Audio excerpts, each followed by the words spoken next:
clapping well. Some people at home are not clapping. Thank you so much. Media, are we ready?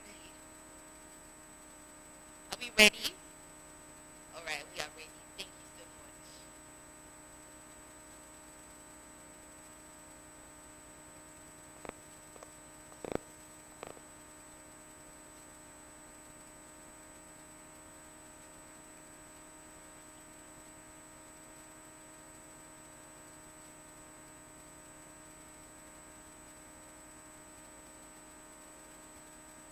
Hi guys. Hi everybody. Good afternoon. My name is Marcella. I'm sure you can tell from the flyers and all of that. And so I'm a beauty and portrait photographer, and I'm also an XR creator. And I'm sure that a lot of people, I want to believe that a lot of people have gone through what's the meaning of XR when they saw the flyer, because I'm sure a lot of people really don't know about XR. How many of you know about XR, AR, VR, MR? Can I see your hands? Interesting. Okay, so let me give you a backstory how I got into XR. Right, so I wanted to do UI UX design initially, and I reached out to.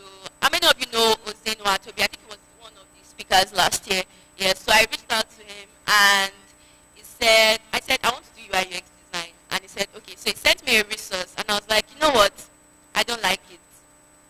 I was like, this is not my strength. I need something that will pull my brain off. So I made a research, and I saw XR. So I sat down with XR. I did my studies. I did my research, and I said, you know what? This is what I'm going to do. But I'm very interested in this, the theme of this meeting, which is a place in tech, right? Because when I started in XR, it was very hard for me to navigate the whole XR space because we had a lot of people. We don't have a lot of people in the space, rather. I mean, so it was easy for me to just fall back in isolation, right? So can you bring up my slide? Easy for me to just. So before we do the takeoff before we do how to position yourself or how to do XR, I'm going to give in a little bit of introduction into XR, right? So I want to ask you a question, and I want you to raise your hand because when I ask the first question, you guys didn't raise your hands very well. Right. So how many of you have always wanted to get a particular product, but you go to the website and you find out that in your head you're just thinking, you know, the Nigerian mentality, what I ordered versus what I got. And then you're just like, you know what, I'm not getting it. How many of you are like that? So okay, let's look for another set of people. If you're just going to a website, you want to get a chair, a furniture, makeup product or something like that, and you're just like, you know what, I don't care, just raise up your hands. I have money, I can buy another one. Can I see your hands? Okay, that's not.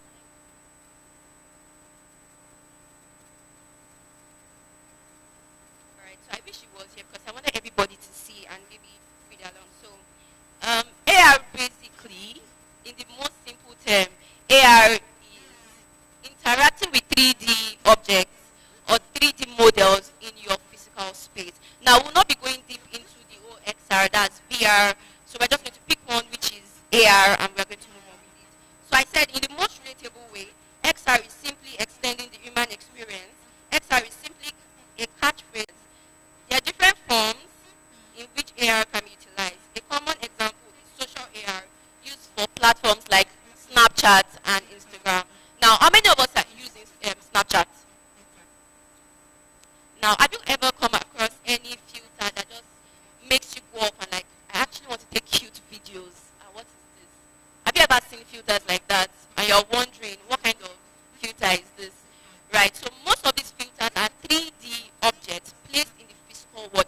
Now, when I started using filter, before I got into XR, I used Snapchat. But then it didn't come to me as, oh, this is a 3D model or this is AR. It was until I started designing for the XR space that I knew that this was what AR means. Now, many times when we are using AR filters, how many of you have also used Instagram filters before? Filters. But unfortunately, Meta has taken down Spark AR, so you cannot, right now, you cannot create filters for Instagram. Right. So I also say that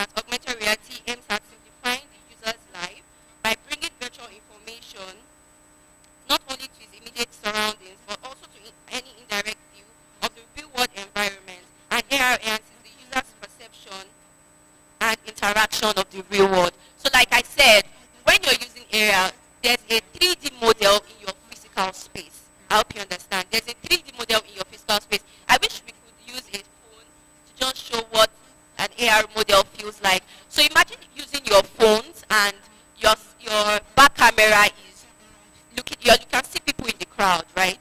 But then there's a 3D model that you can see and also interact with. Do you understand? There are many times that you have programs and people say, use this filter to announce your coming to the program, right? I'm sure people have used filters like that. Now that is also an example of AR that will be used in the social space, right? So in AR, one of the things that you will be designing for is brands. Starting off as an AR designer, I'm very sure that I believe that when you go back home, you're going to do a lot of research on augmented reality. But one of the things you find yourself doing in augmented reality is designing for brands, designing for education, designing for metaverse, and designing for people. So when I say people, most times I mean filters. You're designing filters for brands. I mean, I've done a couple of that for different brands. But as an augmented reality designer, one of the things that you have to do is to design for people. Now, AR is enhancing the human perception. So it means you are doing something different. Now, it's not like other design, like UI, UX design, graphic design, brand design that you just see. AR is different. AR is interactive.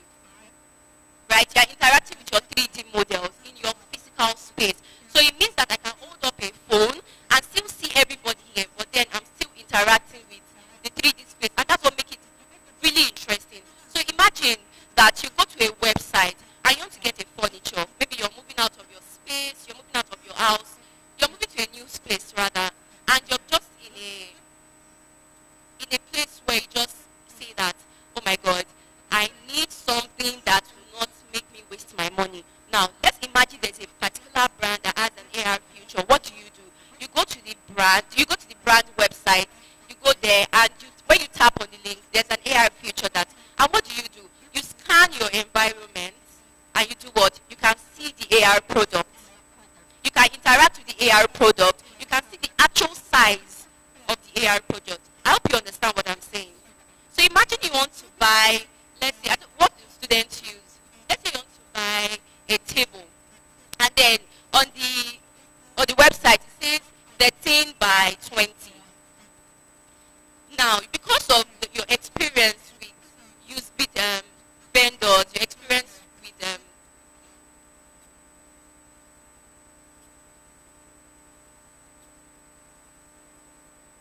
right. So because you have experiences, you have different experiences with different people. How many of you have you ever gotten this? What I ordered versus what I got? And now I'm not even talking about clothes. I'm talking about different items, different objects. Now, let's say this brand has an AR feature and all of that.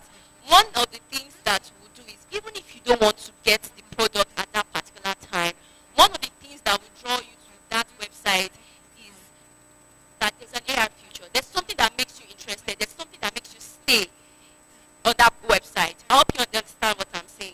Right? So let's say you're getting a, like I was saying, let's say you're getting a chair. What happens? You go to the website and it says this product is 10 by 13. Now what you do as somebody who is in AR is that you open your camera. When you tap it, most times some brands will tell you to scan a particular product. But for website, I mean, most times it doesn't work like that. You just go to the AR feature and like you tap. So when you tap, you can view the actual size of the product. So now you know that when you scan and it's in your physical environment, note this is not VR, this is AR. AR is in your physical environment. So it means that you're also tapping you can go to your space, you can go to your empty space, you can go to your empty house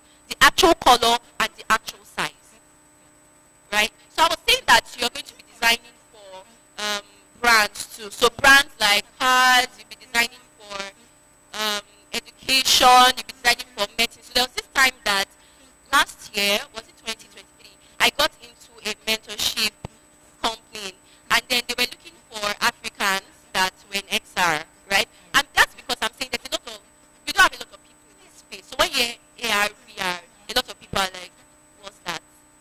They're like, the only thing I know is Snapchat. So when you explain, they're just like, okay, I think the only thing I understand is Snapchat. Now, so I got into the space, and now we had people from different countries. I mean, so when they found out that they had Nigerians in that particular mentorship, I think we had about 3 to 4 Nigerians. When they found out that we had Nigerians in that particular company, they were shocked because they just feel like, oh, Nigerians, why are you into XR? You guys are not exposed to that space. Now, something happened, and we are supposed to have a demo day, and they asked us to create a project that will make impact. Now, when you're designing for AR, most of the things that you will do is to solve a problem. I believe that when you're designing, you're solving a problem. If you're designing for fun, I mean, you can still solve a problem, but the main goal for AR, not the main goal, one of the major goals for AR is to solve a problem. So now, think about the furniture. Think about what you're placing in your physical space. Is that solving a problem for you? It's solving a very big problem for you. And according to research, it has shown that every product that has an AR feature has a 90% chance for consumers to stay back on that website. Even if they are not planning to buy, they will stay back because it's interesting and they know that they are getting what they can see. I mean, if you're buying a shoe, I got a shoe one time, and throughout the 1 month that it got to me, I was praying. I said, God, this thing must look like what is on the website. At the end of the day, it wasn't looking like it. Now, do you know what would have helped that brand? Do you think I'll go back to buy from that brand? No. What I'm going to do, I'll look for a brand that can maybe show the real size, show the real color, show the real texture of the program. And that's what AR is solving for you. Right, so back to my story. So when we had the XR inclusion, and we had a lot of consumers, when we had a lot of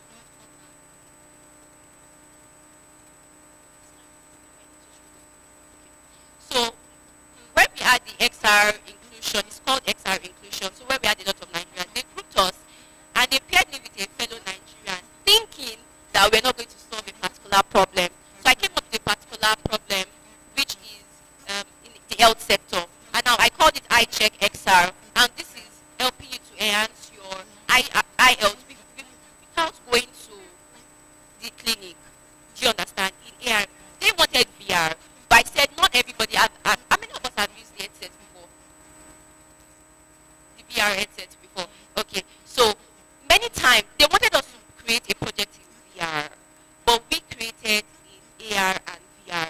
And now I said the project is iCheck XR, and to enhance your eye health. So for example, our main focus or our major focus with old people. You know, we have old people that don't have access to like healthcare centers, maybe because of old age, maybe because they have a particular sickness that cannot allow them to move around. So we created a solution for that problem where people can check and evaluate their eye health without going to the eye clinic. Now, like I said before, when you're designing for XR, do not focus on designing for just fun.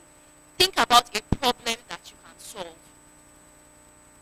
Think about a problem that you can solve. Do a lot of research. And then one of the things I want us to know is that when you're designing, if you're interested in AR, VR, MR, one of the things that you want to do is to do a lot of research.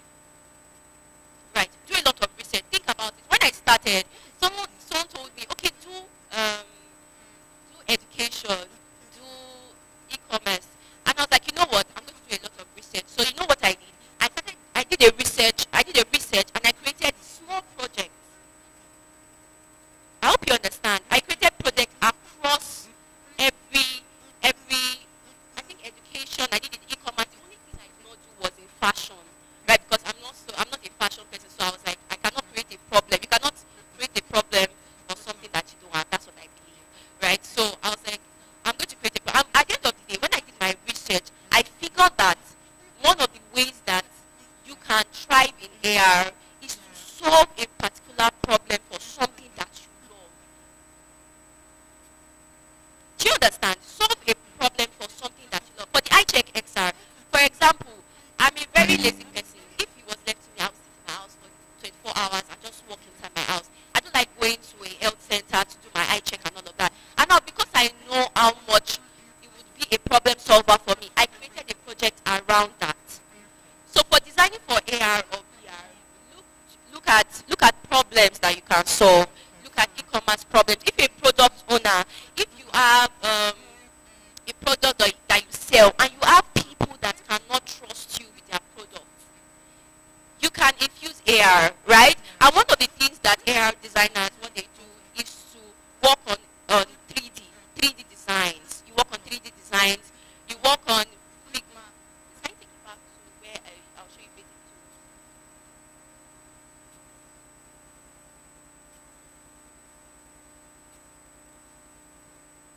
Thank you.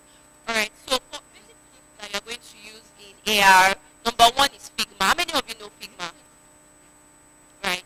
For me, when I started XR, I didn't learn how to use Figma because Figma is not a major thing because most of the things you'll be doing in AR is to do prototypes, right? And so you're just going to be using AR for a basic, you're going to be using AR for the basics, and then you're going to move to Adobe Hero. That's for prototyping. That's the basic. It's very simple to use, very straightforward. And then I would have put Spark AR, but I think in January, Spark AR took down the tool that we used to create Instagram filter. I think you remember when I said it. Yes, they took down the tool that we used to create. Now the next one is Blender. Now many 3D design, many XR designers will use 3D. Most of the time you need 3D, but then there are 3D models, there are free models, but there's a form of restriction, right? Because you cannot have access to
owners here, how many of you sell things that vendors, like customers are like very reluctant to buy? They're like, oh, can I trust you with this?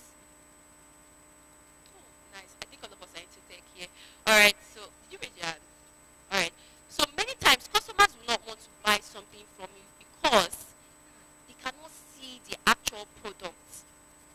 They cannot see what the product looks like, and because of their experience, they rub it off on you. So the best thing is to create something out of that solution. Right. So one of the things you also be doing is game designs. Game for AR. If you're going to be in AR VR, one of the things that you'll be doing is to be in. One of the things that you'll be doing is to create games. Now you don't have to do the big games. And so one of the things that helped me is I don't like movies. I don't watch movies. I'm trying to break AR design as simple as possible, and that's why I'm trying as much not to use very big terms so that one can understand. Because this is a basic introduction. If we're going to do the actual introduction, we're going to spend a lot of time, right? So I'm saying that when you are going to be doing AR, just focus on your research, focus on the problem that you want to solve, collaborate with people, go out there and learn, right? Go out there and learn, talk to people. A lot of people, if there's a possibility that because of AR, there's a possibility to fall into isolation because it's not easy. I think it was a year after I got into XR that I started getting a community. Like I didn't know anybody. I was looking for a community. And then so back to what I was saying about watching a movie. For me, I don't watch movies. But I know one of the things that has helped me my XR journey is to watch movies. I know what I do when I watch movies. I'm just trying to break down, okay, what's this movie about? Like this AR technology, what can I do to when you're watching something and you're just looking at the technical aspect, you're not looking at the fun of the movie. Let's me, if I was going to watch a movie, I'm going to sleep. But many times I go to watch very technical movies and I'm thinking, okay, how will this shape our future? How will this shape our technology? Right. So I created a slide and I said examples of AR projects that you can create as a beginner. That's AR for projects. So you have a particular, maybe this tech event or maybe anything that you're looking for. One of the things as an AR designer that you can do is to create an AR filter for the event. If there's a program coming up, create an AR and post it. You can upload it. So the only place you can create a filter right now is Lens Studio, and that's for Snapchat. Right now, we don't know what we can use for Instagram. But one of the things that you will be doing is to create filters for brands. I remember creating a filter for a particular brand, and what were they doing? They were offering services. They had an application and they were offering services, but then they needed people to come to their page. They didn't have a particular reason for people to just come and use the application. Now, you know what we did? We created a filter that allowed people to look through different options of what they can get on the application. I know what it brought a lot. They had a 90% increase on their particular page. Now, I'm emphasizing on that to say that if you're a product owner or if you're looking to go into AR, that's one of the things that you should focus on. And most of the jobs that I've gotten, trust me, I'm going to be very honest with you. Most of the jobs that I've gotten, I've never applied for a job in XR. Most of the jobs that I've gotten are just like going to people and explaining the real life solution that I can give for XR. Right? So the part of creating a filter, I did that. The part of creating an art exhibition for a particular brand, I did that. Now I'm not saying don't apply for jobs. I'm saying that when you're looking to create a particular solution for a problem, people will see the value of what you can give. I hope you understand me. When you're looking to solve a particular problem, people will see the value in what you can give. So many times when we are creating products, and as an XR designer, just think outside the box. Think outside the box. Many times people will tell you, why are you creating a filter for a program that is coming up? Do you know what happens? Many times people will not want to come for that program, but do you know what they will do? They will go and use the filter because it's something they are not used to. Do you understand what I'm saying? Because many times, as a product owner too, when people come to your page to see something, many times their friends will just say, oh, this person has an AR future, come and test it out.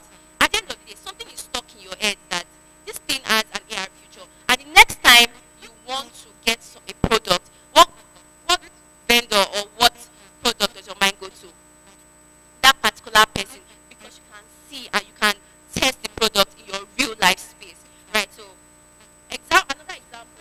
AR for automobile. So one of the things you want to do is to create a filter for a car. So I'm talking about project ideas now. I'm not talking about maybe job. If you get a job that has to do with this, I mean, it's something that you can do. But one of the projects that you can do is to create an AR model for an automobile space or an automobile company. And how is that going to be? You can get a 3D model. So let's say you're trying to create a product. You can create a 3D model that allows you to bring a car into your physical space. So let's say in your house you have a parking lot that is empty. What do? You scan, and what does it do? It shows you the car in your real life space. It shows you the car in your real life space. And what do? You're going to design in a way that a user will understand what they are doing. I mean, if you're going to design for AR, you have to enhance the user experience. Because what's the point? What's the point if someone comes to your website and in there's no difference in buying it from the website and having an AR feature on it? Do you understand what I'm saying? So there's the part of a website, there's a part of a design, and there's another part where you're going to be enhancing the user experience. You're going to be creating something different. You're going to be creating a different solution to a particular problem. So what can you do when you're doing an AR for automobile? One of the things you're going to be doing is to use sound. In AR, one of the things that will make a difference in your design is to use sound. So for example, you can use sounds like when you scan the car, what happens? There's somebody instructing you on what to do. Tap on this. Use triggers. Use triggers like start. Use triggers like stop. What does it do? I mean, even if you don't have the money to buy the car, as far as you're there, it still clicks to you that when I want to buy a car, I can see what this car is all about. You know, there are many times where you want to really get something. But because there's no experience, you just feel like, you know what, I don't want to buy it. But once you're creating for a car, for a project like this, one of the things that you want to do is to use sound and use what's it called? You're going to use triggers. So when I say triggers, so imagine you get close to the car and there's a trigger that says stop. So it means because it's your real life environment, you cannot pass through the car, right? So you are stopping in front of the car and the car opens up to you according to, I don't know the way you want to design it, but whatever idea comes to your mind. So there's something that says stop or you're saying start, and there's a sound telling you about the car. So many times you don't even have to go online to research about the car, what the car does or not. Once you scan, it can already show you information about the car, and you can also hear.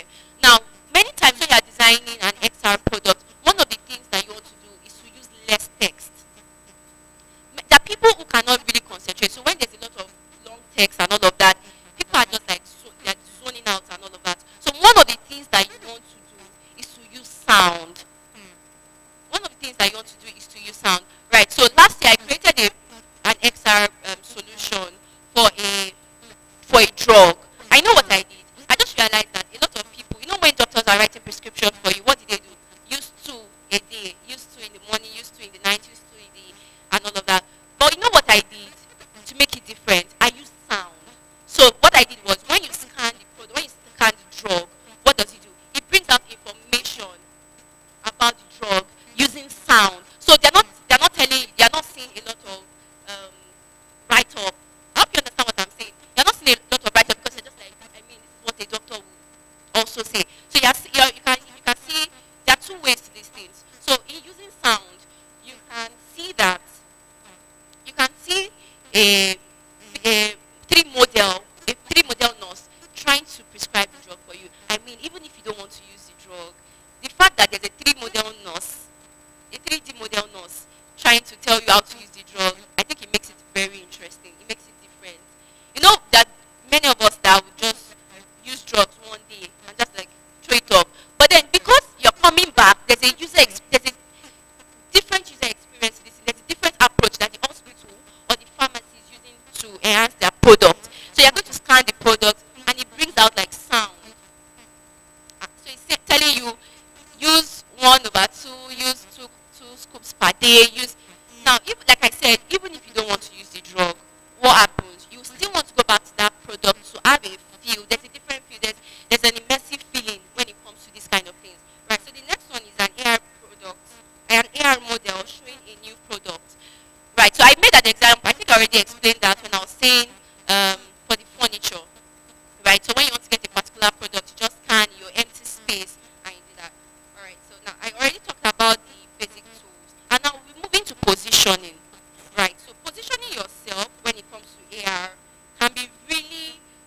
isolating. Now I'm going to be telling you, just like I said when I started, I'm trying to break down everything and explain in step. If you notice, I've been making emphasis on research, solving a problem, because many people start in the XR space and they're very clueless because they just think about the technicality of it and they're not thinking about how do I bring a simple how do I break down a simple problem and bring in a simple solution, right? Right. So one of the things I would say is positioning yourself. When you're an XR creator, one of the things that you want to do is to make people know. So how do you make people know? Through social media, word of mouth. Tell people, I'm into XR. Be excited about it. Tell them this is the problem I am trying to solve. I mean, if I meet you tomorrow and I ask you, are you into XR? No, you tell me you're into XR. And I say, oh, what do you do? And you're just like, I just enhance human experiences. In your mind, you are trying to say that, in my mind, I'm trying to say, when I say positioning yourself is not only about social media. Walk up to people. I like people testing my VR headset. I mean, I'll give people my VR headset and say, so I'll sit them down and start explaining, okay, this is this and this is that. So positioning yourself also means that you can stay in a place and make sure that people understand the impact of what you're trying to pass across. Because remember that you're trying to solve a problem. And XR is not something that you just see someone doing. Do you know any XR creator? How many of us know any XR creator? That's because I remember when I went to Lagos last year. We had this AR VR meeting for women in XR. I think we are about 10, and that's what I'm trying to say. There are a lot of people that did not come. But then when we started having a conversation, we just found out that a lot of people just like to say, I'm into XR, but they do not really know the impact of what XR is. Now let's move to, if you're going to be in tech, like someone said, she's new in tech, don't get excited in positioning yourself. Do not get excited in telling somebody that I'm a tech sis or tech bro. Let me tell you the truth. So when before I started XR, I said, oh, I want to put on my bio that I'm into tech. I wanted to put tech sis on my bio. That was one of the motivators why I wanted to go into tech. Before I went to do my research, I was like, you know what? By next year, on my bio, I want to put tech sis. I want my friends to put tech bro. But at the same time, if you get excited with the title, you find out that you cannot create solutions to problems. I hope you understand. There's a limit when you're just getting excited. When you're in XR, when you're positioning yourself, when you speak to people, allow people know that you know what you're talking about, and and when you're doing so for XR, pick something unique and go all out for it. Don't be everywhere. So like I said, if you listen to me, I said when I started with everything. I created small projects across medicine, education. I didn't do fashion. I did brand and all of that. But then when I found out what I had interest in, what did I do? I picked that and I started going all out on it. Do you understand? So if you're going to be in tech, I remember when I was talking to somebody and I said, oh, what do you, he said, I'm in tech. You know, it's easy for you to walk up to somebody and the first thing they're saying to you is, I'm in tech, right? The first thing they're saying to you is, I'm in tech, and you're wondering, okay, what do you do? You know, I met someone and he was like, oh, I'm a front-end developer, I do back-end, I do cybersecurity. So he mentioned 3 things. Now, I'm not saying you cannot do things like that, but it's not going to be easy for people to see where you actually stand. You know what makes you unique? When you can pick something and just go all out on it. Right, so for example, if I'm going to be a software developer, I know that I'm doing software development and I know what I'm going to be doing, right? If you're going to go into storytelling, you know that you're doing storytelling, right? So if you're going to be doing there's another thing, there's storytelling in XR. Now, you must understand that when you're telling a story, you're not going to say, I'm a back-end developer that tells story in XR. Is that confusing? I don't know, have you heard anything like that? Or I'm a cybersecurity expert who tells story in XR or tells story as a back-end developer. Pick something. You can be a storyteller in XR. You can be a storyteller in whatever field that you want to choose. But what I'm saying is find your focus. Find your focus. Don't get distracted. Don't be everywhere. Post on your social media. That's one of the things that really helped me in my journey. Now, it's easy for me to say, oh, I don't want to post on my social media. But one of the things as a tech person, one of the things that you want to do, if you really, like I would say like this, the theme of this event, if you really want to take off, find your focus. Find your focus, and not just finding your focus. Learn, embrace the journey, know what you're doing, right? All right, so, and develop your skills. So, for example, I said basic skills, like you're going to start using tools like Figma, you're going to start using tools like Adobe Hero, you're going to start using tools like Blender. Now, I believe that in my first year and in my third year, I'm supposed to be able to look back and say, I have moved on from these basic tools, and now I'm using the more complex tools. Do you understand?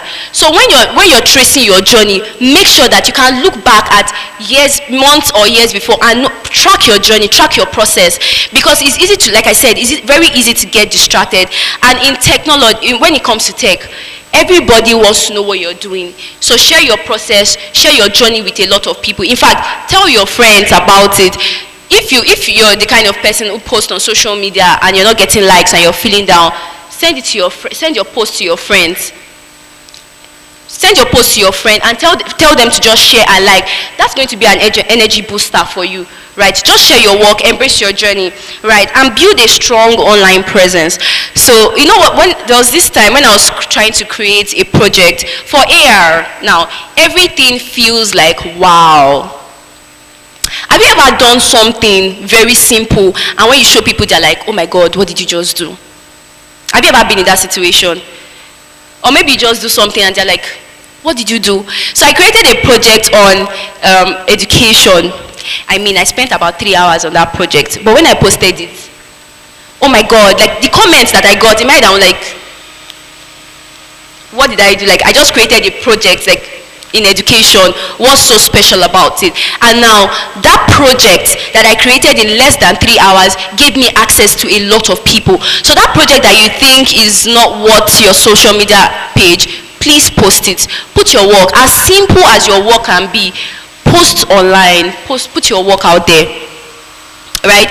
Put your work out there, share to people, share to your friends. Your friends don't know, most times your friends don't know what you're doing until you tell them about it. Create the simple, I'm saying it again, create simple projects and share. I mean, that simple project can be something that you will do that will change your career. One of the things that I did, that particular project changed something. Like I said, it gave me access to some people, and not just access, I had access to talk to some people. Now, if I didn't share that project, someone somewhere is just like, okay.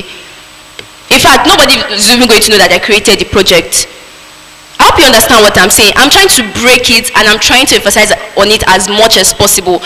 Share your work. That work that you've been putting in your draft, put it out today. And if you're a beginner in tech, make sure that project, do the small things, do the simple things. I mean, if I'm going to meet a software developer and you create a particular project, I mean, because I'm not a software developer, I do not actually know how many hours I've gone into that project. So now I'm looking at that project and I'm like, wow, what did you do? But in the software developer's mind, what's going through his mind? I mean, I just did it in 1 hour, in fact 30 minutes. Right, let me give you an example. Let's say 3 hours. There's this project that I created in less than 10 minutes, and I used the simple tools. I posted it on Twitter, and you know what? People were in my DM. How did you get into XR? This project is this project is that. I'm trying to say that when you're in tech, find something special and do it. Do your research on it. People will not know that your project is simple. The only people that will know that your project is very simple are your colleagues in that particular space. I hope you understand what I'm saying. And then one thing I want to say is do it scared. I mean, this can sound very, everybody's saying it, do it scared, post your work. But one of the things that will really help you is just look at what you're doing. Find what, as far as you're providing a solution, just look at what you're doing and just post it there. do it scared. Like, I know some of your friends will be like, have you done something? And some of your friends will be like, oh, what are you doing? Like, they don't see the value in what you're doing. It has happened to me a lot of times. When I started XR, someone was like, don't you think you want to do UI UX design? Do you get? Someone was like, don't think you want to do software development and all of that, like why XR? But then if you know what you're doing, if you have done your research, just do it. Just post it. You know what you want, you know what you're looking for, right? And one of the things I would like to say is to do your research. Do your research. I mean, one thing that XR exposed me to is researching. I would sit down, I want to create a project, and one of the things that I would do is do research. See, when you want to give value to people, you must have the knowledge about it. You must have knowledge about it, right? So one of the things that I am doing, or I still do, is I do a lot of research. I remember a project, I didn't get in for the program, but the project made me do a research for a month. That was last year, December. I did my research from October to November before starting out on the project. So don't think that, oh, I know the basic things, let me just create a project and just go. For somebody who wants to take off in tech, you must be knowledgeable. Have the knowledge of what you're creating. Have a knowledge of the problem you're solving. Have a knowledge of whatever you're doing, so that when people come to you and ask for the value that you're trying to give back, you're not like, you know what, just go online, just go on YouTube. You can share your knowledge, and people, you know, in tech, it's easy to inspire people. So when you do a particular project and you share, it's easy for people to say that, oh, I want to follow you on this journey. This is what I want to do, right? Have you ever seen people? I'm sure one of the reasons why we are in tech is because we have seen somebody that's inspired us. Yes or yes? We've seen somebody. For me, it was Ozenwa. It was Ozenwa. Like I said, many of you know him. It was Ozenwa because I used to watch him and like monitor his progress. For me, I'm a photographer. I'm a portrait photographer. And then I was just looking at his progress, looking at and that's because he was putting out his work. Let's say he wasn't putting out, maybe I will not be in XR today. Right? So do the same. As you're watching somebody, make sure you're creating ideas, you're creating projects that will make another person look up to you. Right? Alright, so just like I would say, yes, thank you. I think I already said, post your work, research, network and collaborate. So in XR, like I said, I think this is the fifth time I'm saying it, is easy to fall into isolation because we don't have a lot of people in the space. Last year, I started connecting with people in the space outside this Ilori. So what you're going to do is reach out, go on LinkedIn, search for XR, reach out to people and say, this is what I want to do. Now, because of how I got into the XRI inclusion was because I was trying to network, so I was looking for people. That's how I saw the inclusion. And guess what? When I created the project, I was a mentee there. I was not a mentor. Like we're just Nigerians trying to, be better and do better AR designs. Guess what? They paid me for creating what? For creating a solution for a problem. So can you see the power of just putting yourself out there? Let's say I was like, oh my God, I'm scared. I don't want to create a project. Who knows? I think in my voting, I wish I put it on my slide. My project came second. The XR project. Do you remember the XR project about evaluating your? My project came second. I was the only Nigerian that made it to the top. And that's because of what? I tried to network, I tried to reach out to people, and I tried to expand my skills. So what you're going to do in XR is please, or if you're going to be in tech, this is for everybody in technology, like it says, take off, please do not limit what you have. Do not, it sounds very cliche, it sounds very, everybody says, but do not limit what you have. Expand your ideas, expand your creativity. And then I just want to say that AR is an exciting space, and I think it's something that everybody should just try out, or if you have anybody who has a product, XR, you can also reach out to me if you want to start your XR journey. But I'll just say it's an exciting space. Tech is an exciting space. Tech has changed the lives of people. I'm sure you'll not be sitting down here if people have actually said, oh, tech is actually rubbish. Right? We've seen what tech can do to people, or what tech is currently doing to people. Network and collaborate, and then lastly, enjoy the process. Enjoy the process. XR can be very, okay, should I use XR or tech? Tech can be really exhausting sometimes. There are days where I've broken down in front of my laptop. I mean, I graduated 2 years ago, and thank God everybody, we are all students here. I was in Kwara State University. How many of you guys have heard of network in Malete before? The network in Kwara State University, oh my God. If you are into tech, please just look for a way to come to Unilorin. That's if the network is not bad here. There were days that I'll wake up, I'll say, I want to stay awake, and just, I love XR, I love creating. But one thing that didn't make me enjoy the process was my network. I know what I did. At a point, I was crying. I'll just open my laptop and start crying because I wanted to do something that I enjoyed, but then there was a particular limitation. And what I want you to do also is, as a tech person, document your challenge, document the things that you're doing. I wrote down, I'm a very logical person, I write down everything. I sat down with myself one day and I said, okay, as someone into tech, what is that one thing that is a major barrier? You know what I did? I said number one, data. I was a student. The kind of tools that I was using would drain my data, right? And then, so most times, if you don't embrace the journey, if you don't enjoy your process, is it to say, please let me go and be selling top and trouser. I'm just tired. I don't want to do tech. It is what it is. But then if you enjoy what you're doing, just embrace the journey, whatever challenge you're going through. I wrote it down. I said, now I went through, when I was preparing for this, I went back to my notes. I had 2 notes where I was documenting my process and my journey. And 2 years ago, I saw where I wrote, I don't have data. 2, my laptop was kind of bad. I was trying to export a particular 3D model, and my laptop, my 3D export, my rendered, I think it took about 8 hours. That thing alone is enough to say, this tech journey is not for me.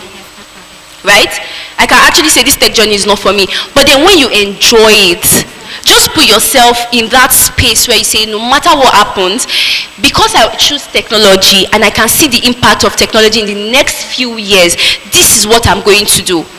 This is where I'm going to stay, and no matter what I'm going through, or no matter what I'm facing and all of that, I am still going to do it. I hope you understand. I mean, if your lecturer gives you maybe F, maybe you have a 39 in your course, are you going to say next year, see that lecture, I'm not going to do the course again? You're going to go back next year and still do it, right? You're still going to do it because you have to do it. And not because, not all of us enjoy the courses that we studied, but then I'm saying that once you're in technology, it's not going to be easy. It's not going to be a straight path. You're going to meet people that would say, why don't you do this? But because you know the kind of impact, the kind of solutions that you want to create, you stay there and, like I said, enjoy the process, right? So the key to being an AR, not a key, but something that I just want to say is start small. Enjoy it, enjoy your process, start. So when I say start small, start from small projects. Go online, what type of research? Now, if I'm saying start small, as an AR designer, one of the things you want to do is that it means that you don't have a 3D skill. It does not mean that you have to wait till you have that 3D skills. There are platforms online that have like free 3D models, and that's what I used till I started using 3D. And I just want to say thank you very much, and I hope you enjoyed this session. Thank you. Photographer and an XR designer who believes in transforming experiences with immersive technologies. She is a free-thinking creative marketing enthusiast who believes in the power of user experience and extended reality. Her passion as an XR designer evolved as a result of her interest to solve real problems for real people using a user-centered approach. She also creates augmented reality experiences for other platforms such as Instagram and Facebook. Her passion for learning is insatiable. She constantly explores new ideas and techniques to expand her skill set. With a natural inclination towards innovation and creativity, she is always pushing the boundaries of what is possible in XR design and development. Please welcome Marcella Salako. All right. Let's keep clapping. Thank you so much. I had an amazing time. Listening to her was just so inspiring. And let me share my own journey. So as a last year, I got an opportunity to take a data analysis course. I didn't want to do anything tech, I'm not even going to lie to you, but the opportunity just came and I'm like, sure, people are making money. I'm not gonna lie, as at that time, I just wanted money. And then over time, I realized that this thing was actually way, way complicated. She said something about days when she would just cry. I cried more than 15 times. They would give us, and then I wasn't learning alone, I was learning with a group of people. So it was so challenging, and these people already had a bit of experience compared to me that I was just coming on board. There was this day we had a class, and then I forgot to mute my mic during the course of the class. And then I was complaining to my mom, because on a normal day during class, I would go to a separate room. But see that day, I wasn't even ready to learn anything. So I was just complaining, I don't even understand what these people are doing anymore. They'll just be talking, and someone doesn't even understand. And then someone was like, Stephanie, we can hear you. And I was like, I just hung up. I left the call. And then my tutor called me back after the class, and he was like, so why did you run away? I said I was so embarrassed. But that was one of the most embarrassing points of my life, I'm not going to lie to you, because still I was complaining. Like, I was borderline insulting everybody. Like, all these people today, I too know, I oversavvy. That is exactly what I was saying, and it was just so embarrassing that everybody could hear me. But the point is, it was a very challenging journey for me. And what I'm not proud of is about giving up. But you see, with the inspiring session that Marcella just gave, I mean, I feel very fueled, I feel very charged up. Let's take it again.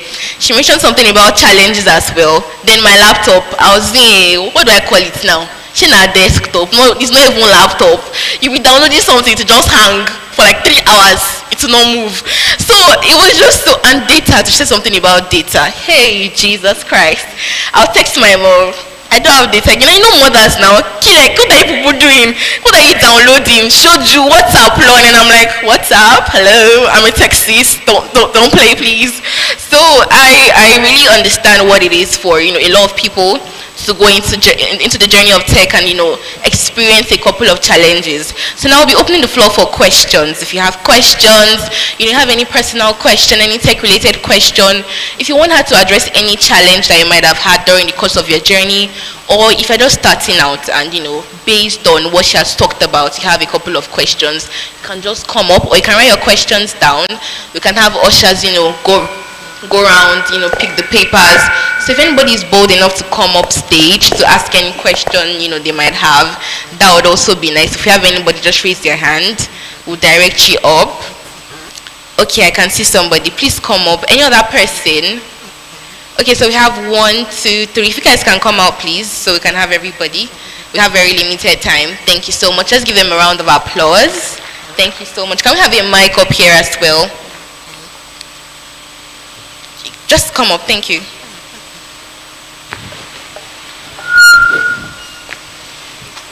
So if you don't want to come up as well, you can just write it down, then wave your paper or signal to, if you can have some ushers, just go in the midst of the crowd. Thank you so much. So for your question, let me give you the template. Your name, and then the question briefly. Thank you so much. Okay, my name is Divine Monday. Okay, and I want to ask, say I am building an application. Okay, I'm into web development, and I just transitioned into app development, and I'm working on a project. I'm building an application that will offer the service, something like Jumia, but it's more local, like relating to University of Ilorin. So how can I integrate this AR into my online marketplace on this platform, on this application platform? I don't know if you get my question. Yeah, is it like the users will see a particular button they can click and it will take them somewhere? I don't understand the whole process if I have it on an application.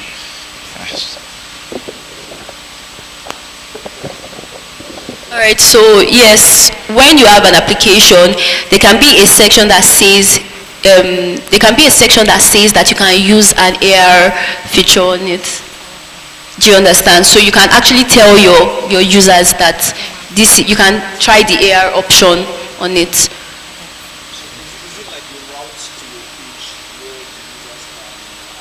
No, so it's not a route to a page. So for AR, what happens is most times I advise designers so that when they tap on the link, the first thing that happens is you already know the project that, you already know the product that you want to use for the AR. So once you tap on it, it just takes you, it opens your camera basically, and it shows you the products that you're trying to showcase. Do you understand what I'm saying? Right, so for AR, when you're showing a product, like I said, it's your physical space. So for example, I don't know the kind of product you're trying to, let's say a table. Now, once they can see the AR option, one thing they're going to do, when they tap the AR option, what happens is that they already see was the AR stuff, yeah. Yes, bringing the product alive into physical space. Do you understand? Yes, thank you so much. Thank you. I am Akirijola Ebianosi, Christ-like by name, from the Department of Pharmacy. So, my question is for you actually. She was talking about data analysis, and it's interesting because that's my field. And when she mentioned that, I was interested, only for her to say that she gave up. And it's true, because that process is very, very, seeing all those data and everything to compile it and to see the difference, and to make a meaning out of just word, out of tables, to extract information and to make a solution. So I'm just trying to, my question is basically, when you are faced with a challenge like that, when the skill doesn't seem enticing to you anymore because of the complexity, how do you still persevere? When she said she documents a lot, I wrote it in my book that, okay, at a point when you are learning a skill, you won't like it anymore, so you should find a reason to like it. I just had to write something to encourage myself. But how do you persevere to know what you are doing, even if the interest starts to wane out? All right, so one of the things I would say is go back to the drawing board, go back to where it started. So if you're saying that this thing is complex, go back to the simple things and start again. Not like start again in terms of, oh, now I'm a new designer. I'm saying that start again, go back to the drawing board. And then I think one of the things that happens is pressure. There's a lot of pressure, right? So you see that, oh, I'm supposed to, in the next 1 month, I'm supposed to have been done with this project. But then you're just stuck. And the pressure is just like, I need to figure these things out. So one of the things I'll just say is, just calm down. Look, what can I do?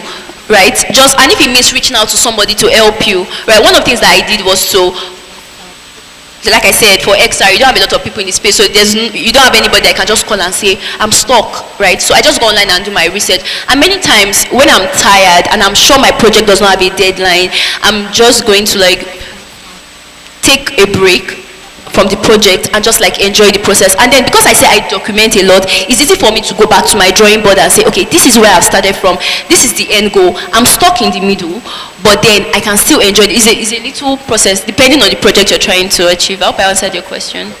Are you sure? Thank you. All right. In addition to what she has just said, so when I gave up on data analysis, it wasn't because it was too hard for me. At some point, I just had a number of other things going, and it was just the easy way out. Now, if you are in that situation, that same situation that I was as last year, I want you to understand something, that there is no journey that you start in life that would be so smooth or without bumps, so to say. And whenever you encounter challenges like that, things are not going your way, you don't understand what is going on. Okay, now let me give this instance. At some point in life, I also wanted to, I'm currently studying history. That means I was in art class. But at some point in my life, I was in science class. I did not move. We just had a training at some point. And then at some point it became so hard, doing chemistry, doing physics. And I'm like, I don't think I can do this anymore. One thing I did was that I went back to my teacher, the same teacher that believed in me, that I could actually do that training. And he encouraged me. He said, you can do this. You have the potential to do this. You know why you started in the first place. And all of these things are things that you definitely encounter. But you cannot give up. And to the glory of God, at the end of that training, we had a competition. And out of I think about 200 people, I came third. I had no, I had no motivation at some point, but when I went back to meet him and he encouraged me, he told me why I started out in the first place. It gave me that momentum. So reach out to people that encouraged you in the first place. Reach out to people that believe in what you are doing, people that believe in you. And whatever they say, most of the time is what keeps us going. Even apart from the tech, world, we also have a lot of things that we embark on as individuals, and at some point in time, it just gets really tiring. But when we talk to people about it, they just encourage us that you can do this. You know why you started, you can keep going, and that's what kept me going at that point in time. So data analysis is most likely something that I would revisit. But at the moment, I just cannot do it now. So if you're in that same situation, she said something, go back to the drawing board, go back to the reason why you started, and look for what fueled you, what fueled your motivation, what fueled your passion at the very beginning, then key into it. That is what would keep you going for the rest of your journey. So always have your focus, at the front, that this is where I'm going, and nothing is going to stop me from achieving that. So yes, before we move on to the next person, we have a number of questions. And one of the most, prevalent questions would be, I don't have a laptop. Can I still venture into tech? So for people that don't have laptops yet, do you still think, it's something they can embark on? Is their tech journey is it still feasible? I think it depends on what you want to do. So for example, like she said, she's a storyteller. I don't think she's into writing. I don't think you need a laptop for that. But I don't know if one of the things that has helped me is to build relationships with people. I mean, you can just reach out to maybe your friend that does not have a laptop, that has a laptop and is not using it, and say, please, can you just give me for 1 month, 2 months? But then that's a very tricky thing to do, because most of the project that you want, so for example, if you're into AR, most of your project has to be hands-on, and so if someone is giving you their project in the morning and collecting it in the night, it's going to be very, very hard for you. So one thing I would say is that just like leverage on relationships. I have a friend that maybe can offer to give you their laptop, and you can just share with them for the meantime that you have yours, and pray to God for money. Yes, pray to God for provision. Pray to God. And then she said something about your online presence as well. As somebody that is very active on X, there are people that, their sole aim in life is to empower young people. And you see them from time to time, I want to give 3 people laptops today. I want to give some people access to free courses. And if you don't have access to that information, you cannot know what to do, when to do it, or even how to pitch yourself, basically. So you need to be active. You need to know these people. You need to connect with, key opinion leaders in your industry. So you know when they're ready to do, let me use the word giveaways for people that are upcoming in that particular line as well. So that's something that would also help, because there are people that they don't know anybody, but by virtue of being online, some people just post, I have interest in, let me use data analysis. I have interest in data analysis, but I don't have a laptop. And from nowhere, somebody will just be like, I will sponsor you. What kind of laptop do you need? What kind of model do you need? So for the person that asked this question, if I bring you up now and I should ask you that what model do you want, you'll probably not be able to answer that question, because all you know is that you shall want a laptop.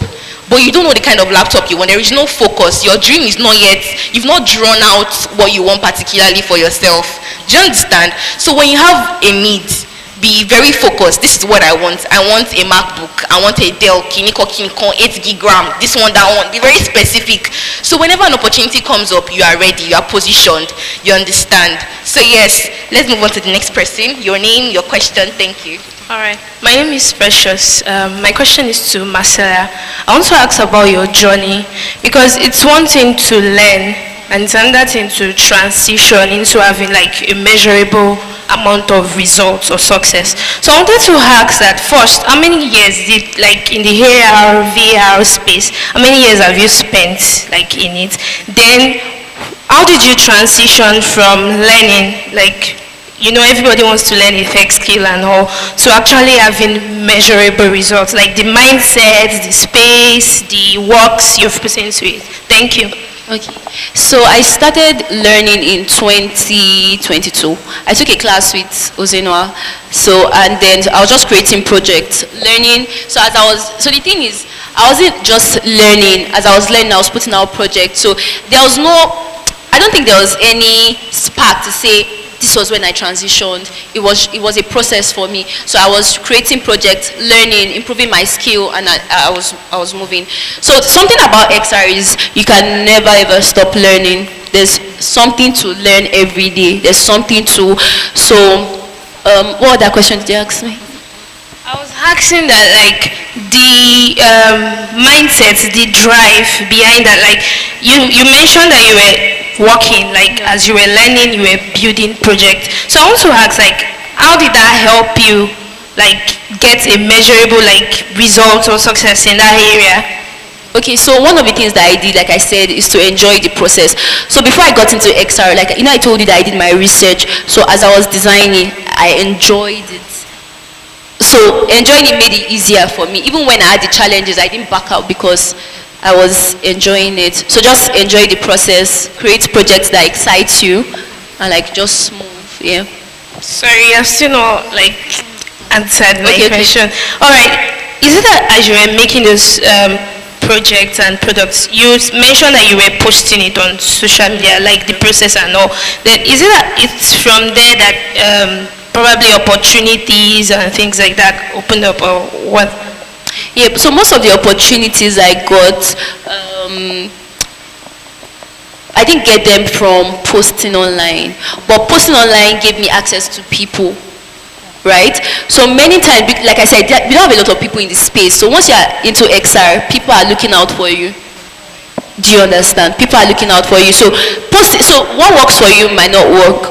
Do you get? So you can post it and like have opportunities and all of that. Yeah. Have I answered your question? Thank you. All right, thank you very much, Miss Marcella. I have another question here. Somebody asked that what are the platforms for free 3D designs? So I'm going to share a link. I don't know if the person can reach out to me. I'm going to share the link to the person. Okay, you would give us your social media handles before you leave. So Yes. whoever asks that question, just stay tuned till the end. So let's have your question. Okay, so I'm Esther, and my question is based on online positioning. So I don't know if maybe you were ever introverted, but I just want to ask based on, okay, my own personality now. There are times that I just feel tired and I'm like, I just want to go away from the noise on social media because it's tiring sometimes. So in that kind of situation, what do you do to encourage yourself? And my last question, okay, I'm a graphic designer and presently I don't have my portfolio yet, although I'm working on it. And my sister has been encouraging me to open a LinkedIn account, but I'm like, she should calm down. That I want to be What?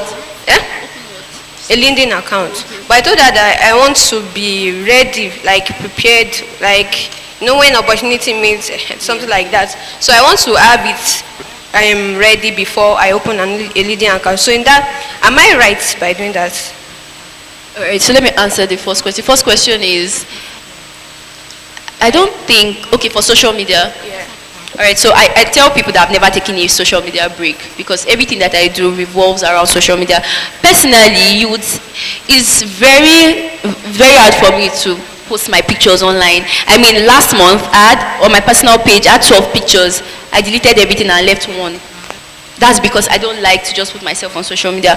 But when it comes to work, right, I feel like when you're even designing, you're not putting your own self out there. Your face is not showing, your designs are showing, right? So the thing is, I understand how it feels. It's tiring. In fact, you can even come online and see one designer that has done something. You're like, what am I doing with my life? But the thing is, once you know your journey.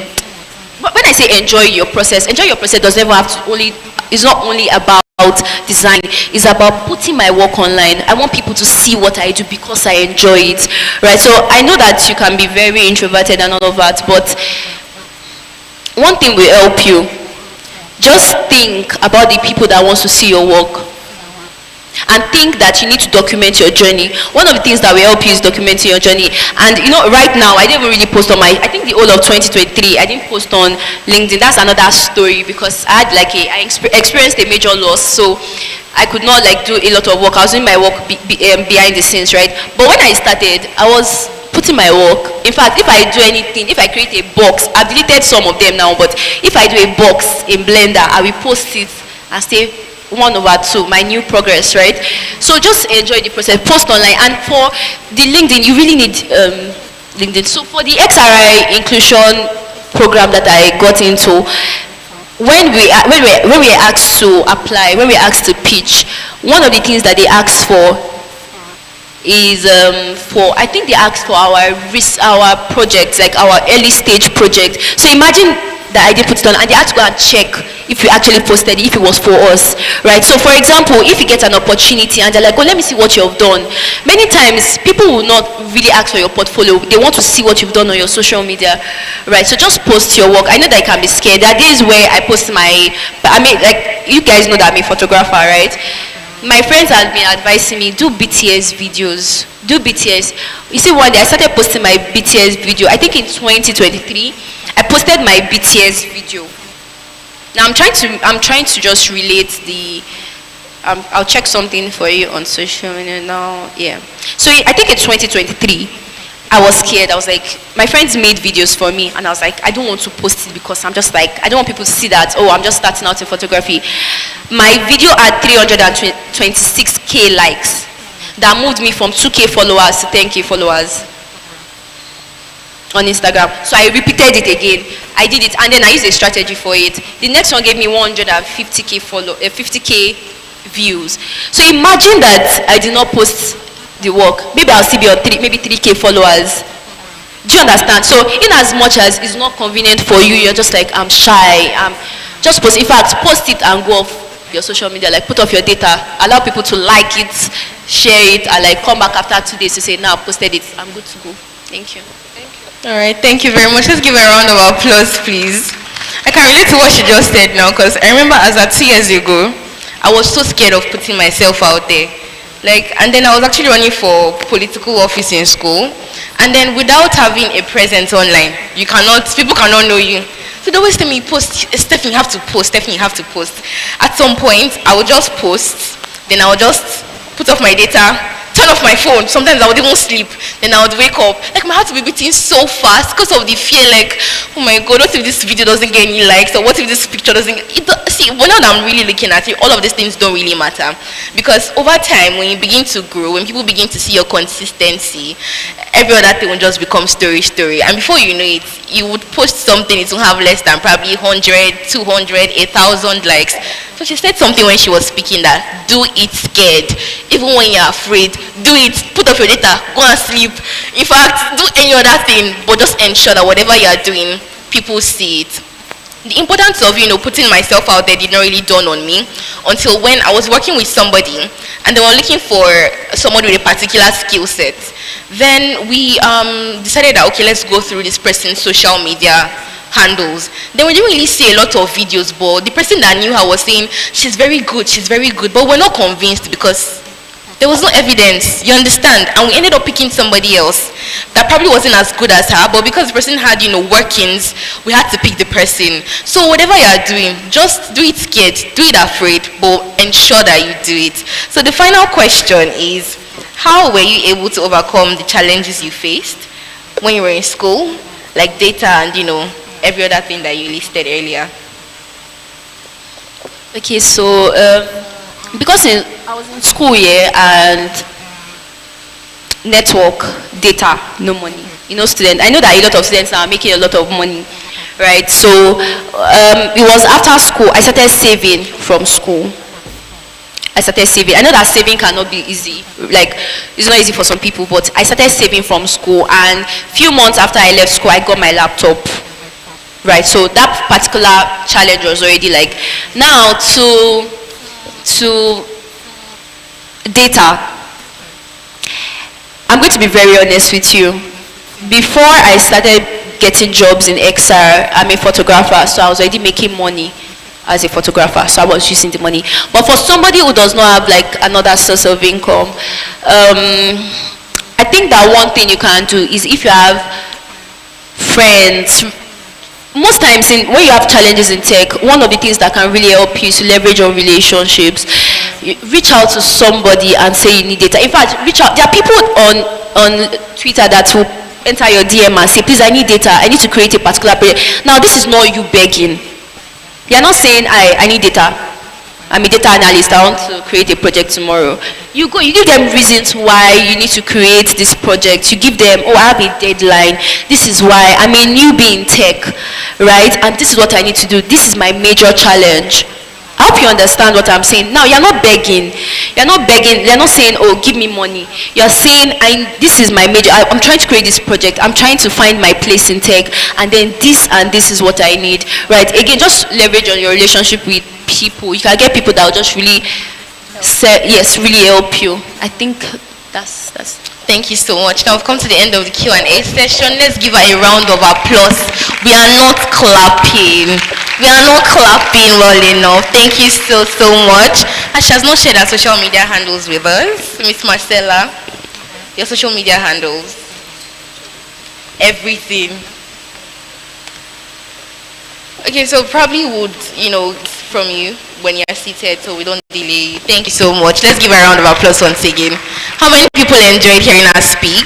Let me see your hands. How many people want to be like her? She's so calm, so poised, so demure, right? So yes, next on our order of program, we have the breakout session. So this is where everybody would stand up. Can everybody stand up now? Shake your body, stand up, stand up, stand up, stand up, stand up, stand up. Let's have it. Some people are still sitting down. Some people are asleep. Let's get up. So now here's what we're going to do. Are we with me? Here's what we're going to do. During this particular session, I want you to meet at least 5 people. You're not just introducing yourself and your name, your department. In fact, your department has nothing to do with, your introduction. I want you to specifically state what you do and how your interests align with the other 5 people that you're going to meet. Now, whoever is able to meet 5 people, whoever is able to know what they do, where they work, how they do what they do, we have a special gift for you. So whoever is able to network specifically with 5 people from different fields, please don't network with one person or 5 people that are in the same field, with different individuals in different fields. Collect their number, follow them on social media. We have something special for you. So we have 10-15 minutes for that. Please, and see, okay, if you are shy, let me show you how you are going. Can I have somebody on stage, a volunteer? I just want to show us how we can network. Please come up stage. Thank you. So if you are shy, you don't know what to do, you don't know how you are going to do it, I'm going to demonstrate for us right now. Just can we have a mic on stage? Thank you. Okay, so this is how I do things. When I go out, when I'm in any corporate space, the first thing I'll start with, I used to smile, like now, hello, good afternoon, sir. Then they'll say, can we have a mic, please? Thank you.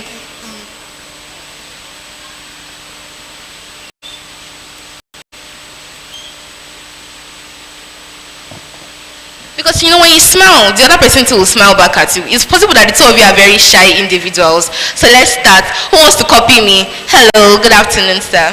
Afternoon, man. After his voice is deep. Oh my God. So yes, that's just by the way. My name is Stephanie Afolayon. I'm Olaoluwa. So what is your interest? What do you like doing specifically? Why are you here at this event? I'm actually an entrepreneur. I do not have a skill like that, but I'm an entrepreneur that believes in building SMEs, whether they're in tech or they are not. So I'm here to learn, here to see a big picture. Okay, interesting. Well, I'm also new into tech, but I'm just here for the learning experience as well. So what has your journey been like? Can you share? Has it been stressful? Have you cried like me? What exactly has it been like for you? Then from there, you just realize that we start talking, we start sharing our experiences. And then the next thing, can I have your number? I would like to stay in touch. Exchange contacts. And that is all. Oh, are you on Instagram? Are you on X? What's the social media handle? You exchange. And from there, you say, thank you. It was really lovely meeting you. And you move on to the next person. So can we do that? Can we do that? Some people are not answering me. Can we do that? All right, so let's go ahead. We have 15 minutes for that. Meet at least 5 people. Let's get up and let's get moving. Don't forget to smile. Don't do strong face for the people you want to meet. When I not hear you blue.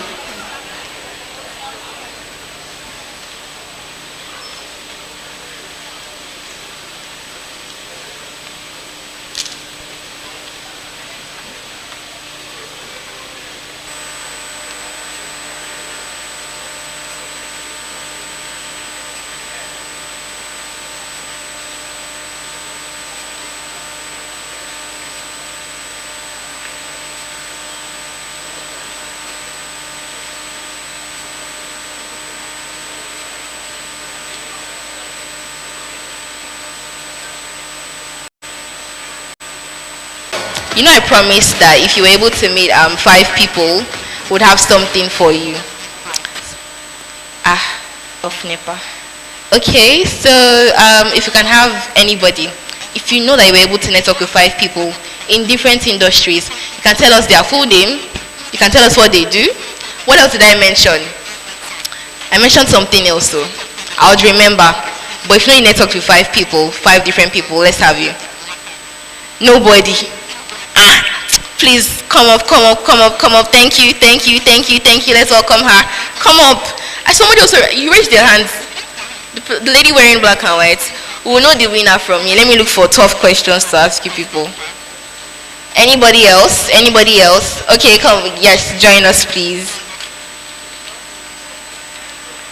Please, can we have mics on stage? We need mics on stage, please. Thank you. Michael. Yes, please. Thank you.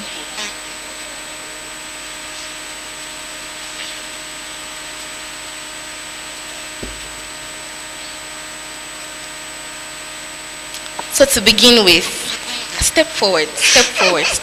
Move. No. Cannot use your book. Have to know it off the top of your head.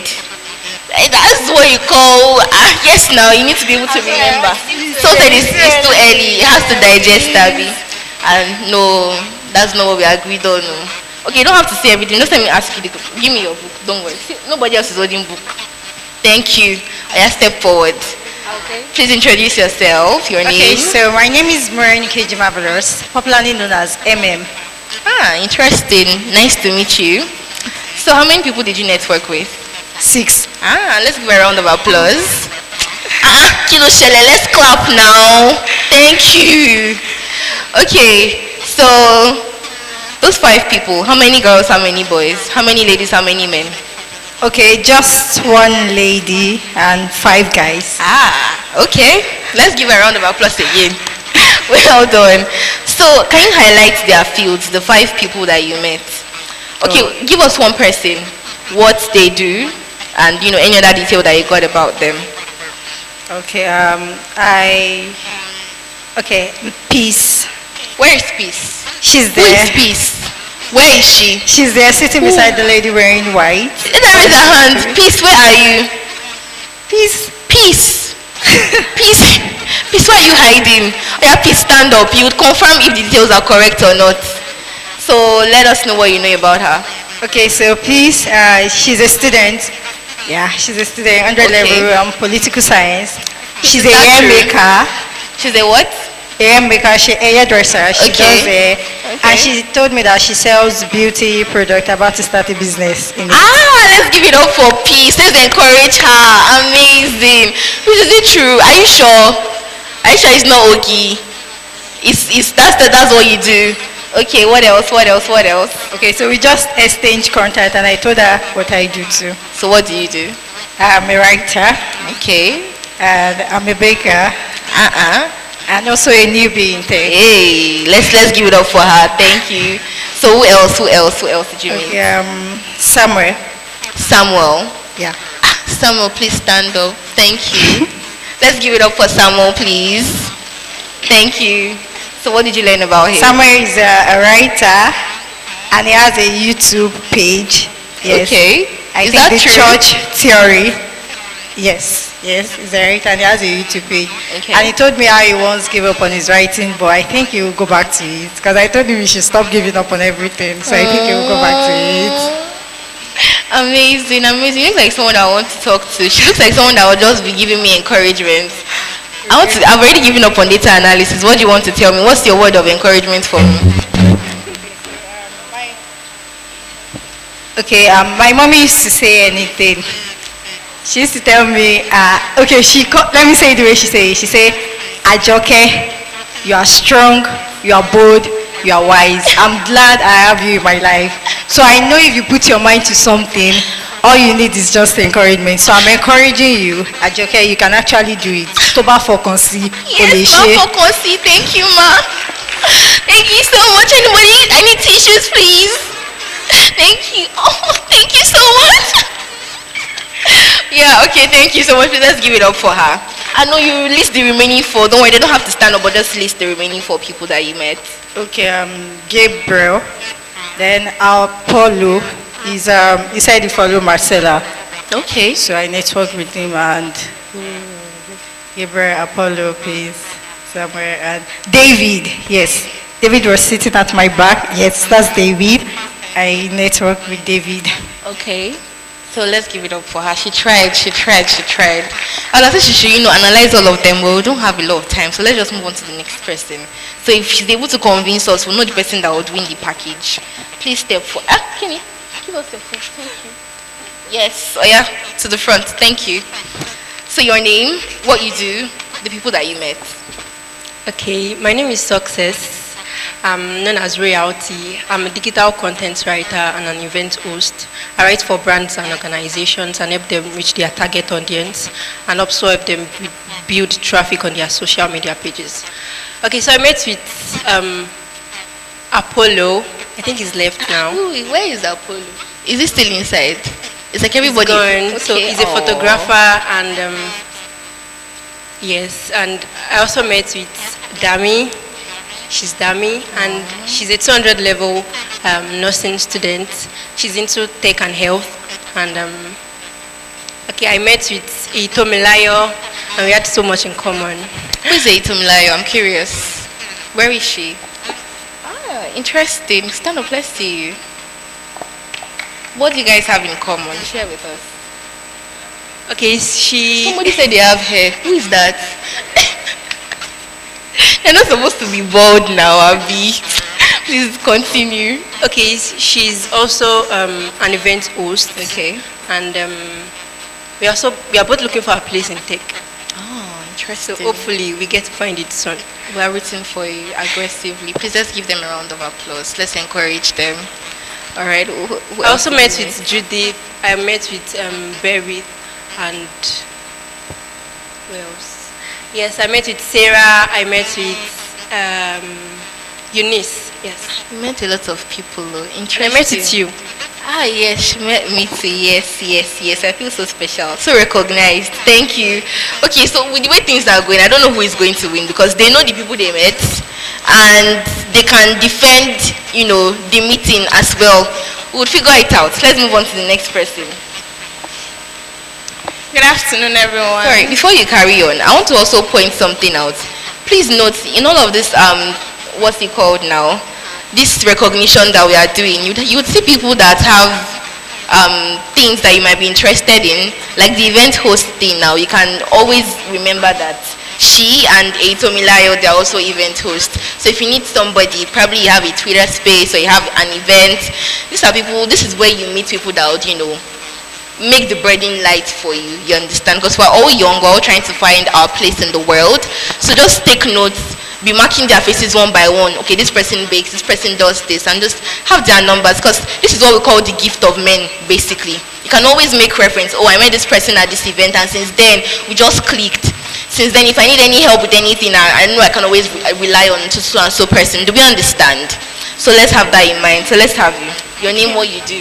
My name is Damlola Adewale, and I'm a social media manager looking into community management at the moment. I met with about 5 to 6 people. Okay. I met with Ayodele Beatrice. She's a 500 level pharmacy student. And wait, please, let's clap for her. It's people that are 500 level students, people that are 500 level students rather, they are the real OGs in this school. And no, not even, is there anybody 600 level here? 600 level. I wanted to yab you because it's not easy. You did not see four-year course to do. You carry 5, not only 5, 6 years in this university. Kilode, Asao. The days that I'm just really happy that I just chose art, because I don't think there's any art course that is more than 4 years. We have it easy in life. If you're in art, let me see your hand. Faculty of Arts. Let's go. Just 4 years and we're done with life. What about myself? They'll be doing another year in this school. I celebrate all of you. See the rest of you. I love you, but I wish you the best. Understand? You'll get there. You graduate soon. You understand? Okay, so let's have she's a health plus tech enthusiast. I didn't get that. She's a what? Health and tech interesting. enthusiast. Yes, so like Success said, I found someone that, okay, we clicked because I'm also a health plus tech enthusiast. Okay. And she's finding her place in tech at the moment. So I think that's all about her. I met Gabby Fit. Gabby Fit is a 300 level medical student. I think he's not inside. He's a graphics designer, and he makes designs for organizations. He said he doesn't like working like what is I'm a graphics designer. He likes working with organizations. Okay. Then I also met with Dorcas. She's a content writer, and she said she has to work on her social media handles and all, like Marcella rightly said today, to position herself for opportunities. Then I also met with Adeshewa Ajikobi. She's a graphics designer that designs with Figma, according to her. And she's in microbiology department. I met with Enioluwafe Aremo. She's an entrepreneur. She sells jewelry, and she's also finding her place in tech. And I also met with Success. Yes, Success is a chemistry student, 300 level, and she's an event host. So I think that's all. We have a number of event hosts. We have a number of entrepreneurs here. So let's give her a round of applause as well. At this point, let's clap for her, please. At this point, I don't quite know who to pick. Who should we pick? All of them. This is our sponsor here. Thank you so much. We should be expecting about 20K each for all of them. 20K for one person. I should not worry. I love your aura. Like, no problem. So please, both of you can reach out to her after the event. She owes you 20,000 naira each, and she would sponsor, every other thing. You understand? You're good with that, right? What's her name? Beatrice. Beatrice. That's 20K. You're capable, right? Beatrice, you're capable. Why are you pointing at somebody? Okay, we should put him on the spot, Abby. Okay, no problem. So I'd like to recognize the presence of the Student Union President in person of VicTech, the Ageze Victor. It's such an honor to have you here. Thank you for joining us today. So before you came in, we're talking about sponsorship. So apparently, she has moved the burden of sponsorship to you. At the end of the event, you owe us a sum of 40,000 naira, and we'd be expecting, is it transfer or cash? We are aware that you just got back from Ghana, so we know you're fully loaded. Yes, so we'll be seeing this post, Abby. So should we receive a check from you, or it's coming from a personal fund? Wow. So yes, we'll be expecting 40,000 naira from him. So let's tell him thank you in advance. Let's just say thank you so much. Such an amazing president. Let's give it up for him. Thank you for your numerous contributions. So definitely he would reach out to you. He would reach out to you, rather, and would settle you at the end of the event. So let's give it up for these amazing women, for these trailblazers, for people that are not scared. Okay, yes, you can have your materials. Thank you. People that are not scared of, talking to people, having conversations. And I think what I really like about their networking is that they did not just talk about themselves. I think she mentioned that somebody in particular said, she has been having issues with her social media handles. They were able to identify problems amongst, each other in their line of work, in their line of business, and that is exactly the way it should be, communal growth. So I'm not sure if media is ready for our next speaker to, come up and, would carry on with the course of the event. But in the meantime, media, can we get a confirmation, please? Thank you. So in the meantime, I also do want us to understand that in this, okay, media is not ready. I want us to understand, okay, let me talk about the people that I met. I saw a very passionate advocate for the girl child, and she mentioned something that she applied for a particular role in UNICEF, but it's for girls in tech alone. But she's not particularly into tech, but she applied regardless because this is something that she's passionate about. And I just like that bold step of faith, because a lot of times I've seen a lot of applications, and then probably because at some point in time I just did not feel qualified enough, I did not apply. Now let me tell you something. You might not feel qualified enough, but what you have might be just what they are looking for. When I started building my, let me call it non-profit initiative, I just felt like I wasn't doing enough at some point. But then I realized that there are people that have not even done up to half of what I've done. Okay. The people that have not done up to half of what I've done, but they're receiving millions in grants and they're receiving support. So once again, I said this before, that thing that you're doing, that you think is small, that you think is insignificant, that you think that I don't have enough followers yet. Once I have like maybe 500 followers, I'll start posting. If you don't post, you will not get 500 followers unless you want to buy. And when you buy, you have bots in your account. Nobody would engage your post. It has to be organic before, people can actually truly believe in what you do. So yes, we'll be moving on to the next speaker. It's going to be a live stream. I want us to stay tuned. I want us to stay connected to this particular session and learn a thing or two, because we'll also have another question and answer session. I will also play a very fun game, one of my favorite games to play during the course of any event. So I want us all to stay tuned, and as for me, I'll be right back. I don't want you guys to miss me too much. So yes, stay tuned and have an amazing time. Thank you so much.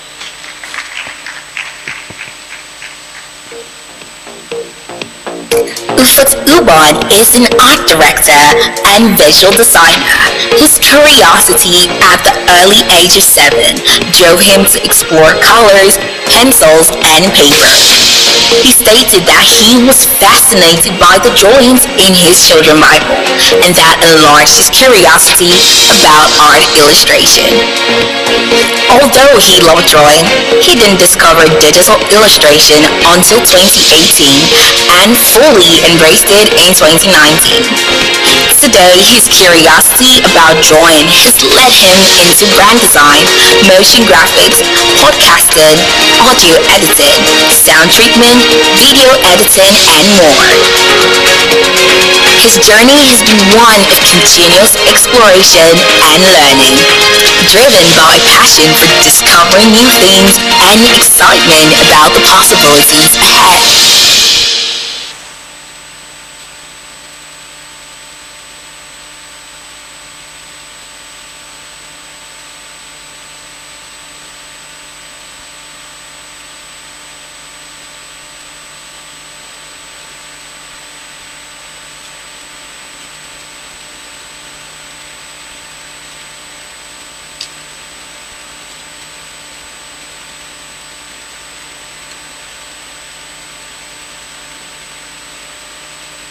Hello.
Hello, everyone.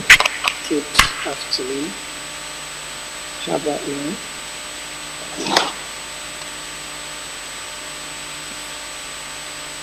Alright, okay, thank you. Hello, everyone. Good afternoon. Sorry, I'm communicating with the technical department team as well, so I can get clear range to know if I'm audible enough, or there's a glitch, or there's any technical difficulty. Please, one more time, let me be sure you can hear me well enough. One more time, please. Thank you for your constant help. Hello, everyone. You are welcome to My talk, my name is Ufot Ubo. I am a multidisciplinary designer and, excuse me.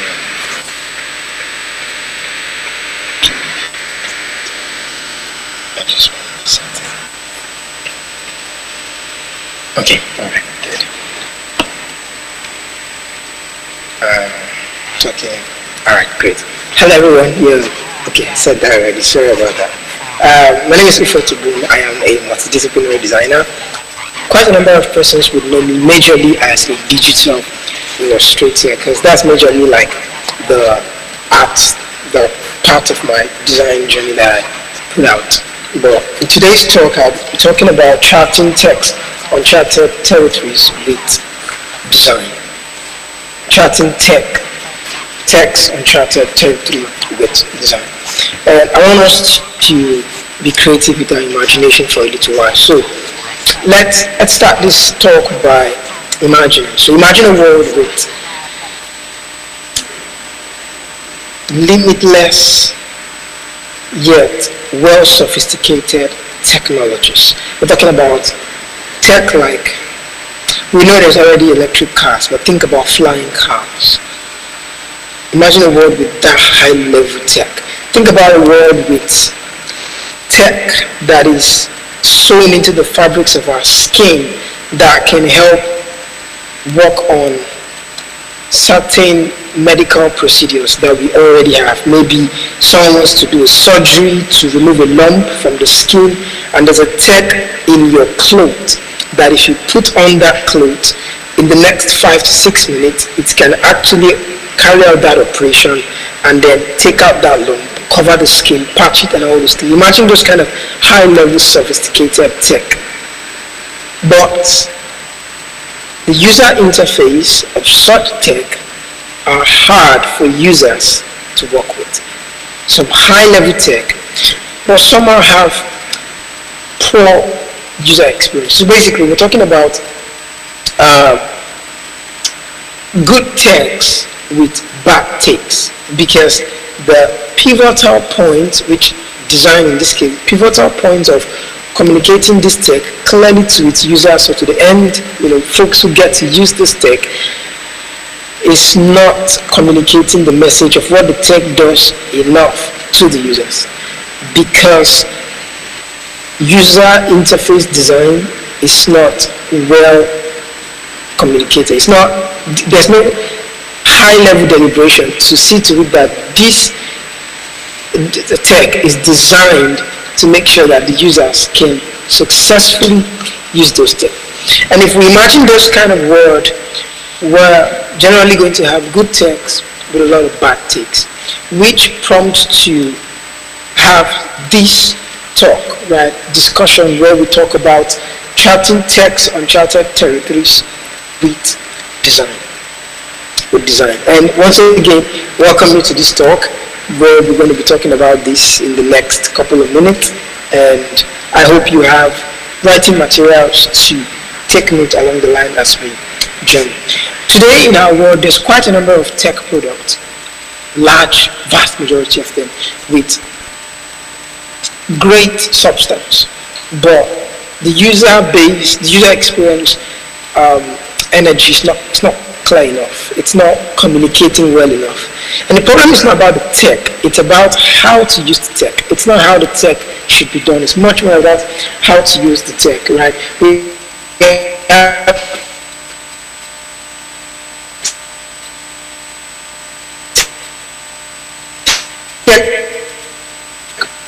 products and tech platform that are of these tech products, and even the user-friendly abilities of this tech, it's not communicating enough. And this is where we go back to the point to emphasize that everything is by design. Every single thing is by design.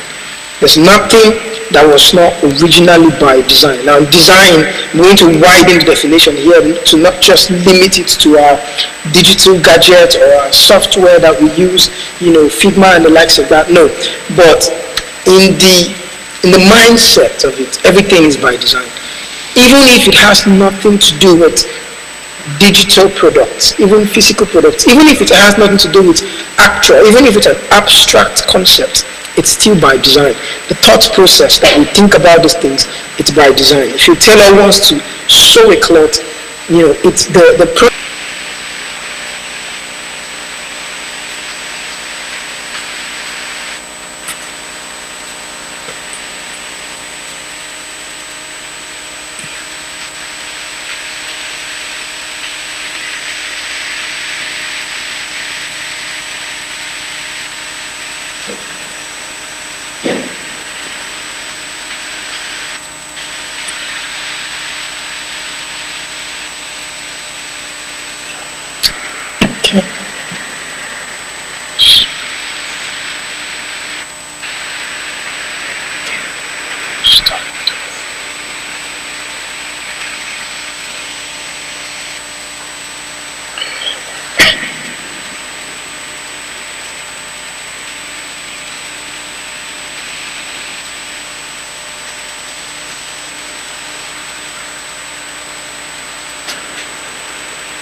Okay.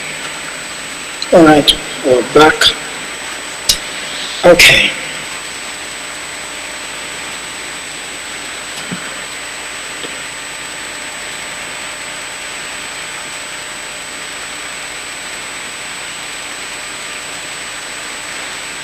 Hello?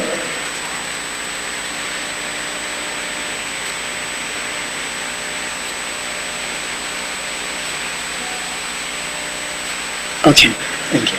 So I was saying, let's rewind back a bit to, rather let's talk about certain things that certain persons may not necessarily consider to be design, right? Design in quote. When we talk about when our grandparents would go to farm and they would prepare their tools, the hoes, cutlass and all the baskets and everything, the cassava stems that they're going to plant and everything. The process of design is bigger than software, that's what I'm trying to say. They would dig the holes and make the molds of how they want each cassava bed to be, and then they would cut the sticks, cassava sticks. I was privileged to, follow my grandparents, my grandma specifically, to the farm, and I contributed to planting cassava at the time. And they would cut the stem of the cassava stick and they would put them in trees, cover them, and if you see a cassava farm, you would know there would be different. You would see molds, and beds of cassava, and all those things like that. Then that concept right there, there's a thought process that went into there.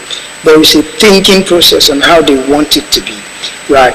Everything is by design. It's bigger and broader than just a software. Design, everything being by design doesn't limit it to our digital tools that we are familiar with, even though that is more in our contemporary day and age where it is heavily geared and heavily centered to us. So everything is by design, whether it's the sleek interface of a smartphone, luxury electric sports cars, right, immersive worlds of virtual reality, or an elegant dress sewn by a friend or a neighbor. Everything is by design. And design automatically becomes the foundation of everything. Since everything is by design, design automatically becomes the foundation of everything. So everything we do this day and age goes back to design. Don't forget, the broader definition of design here is bigger than what we do with our gadgets, our laptops, and our software. So as we take off into the future of tech, design is what ensures that innovation isn't just possible, but it is usable and it is much more human-centered. Design gives every creative or every thinker the ability to create anything, to make sure that it is user-friendly and it is human-centered and it is usable by a wider audience. So in this session, we'll dive into about three different sections. First, how design is shaping emerging technologies. That's the first section we'll be talking about.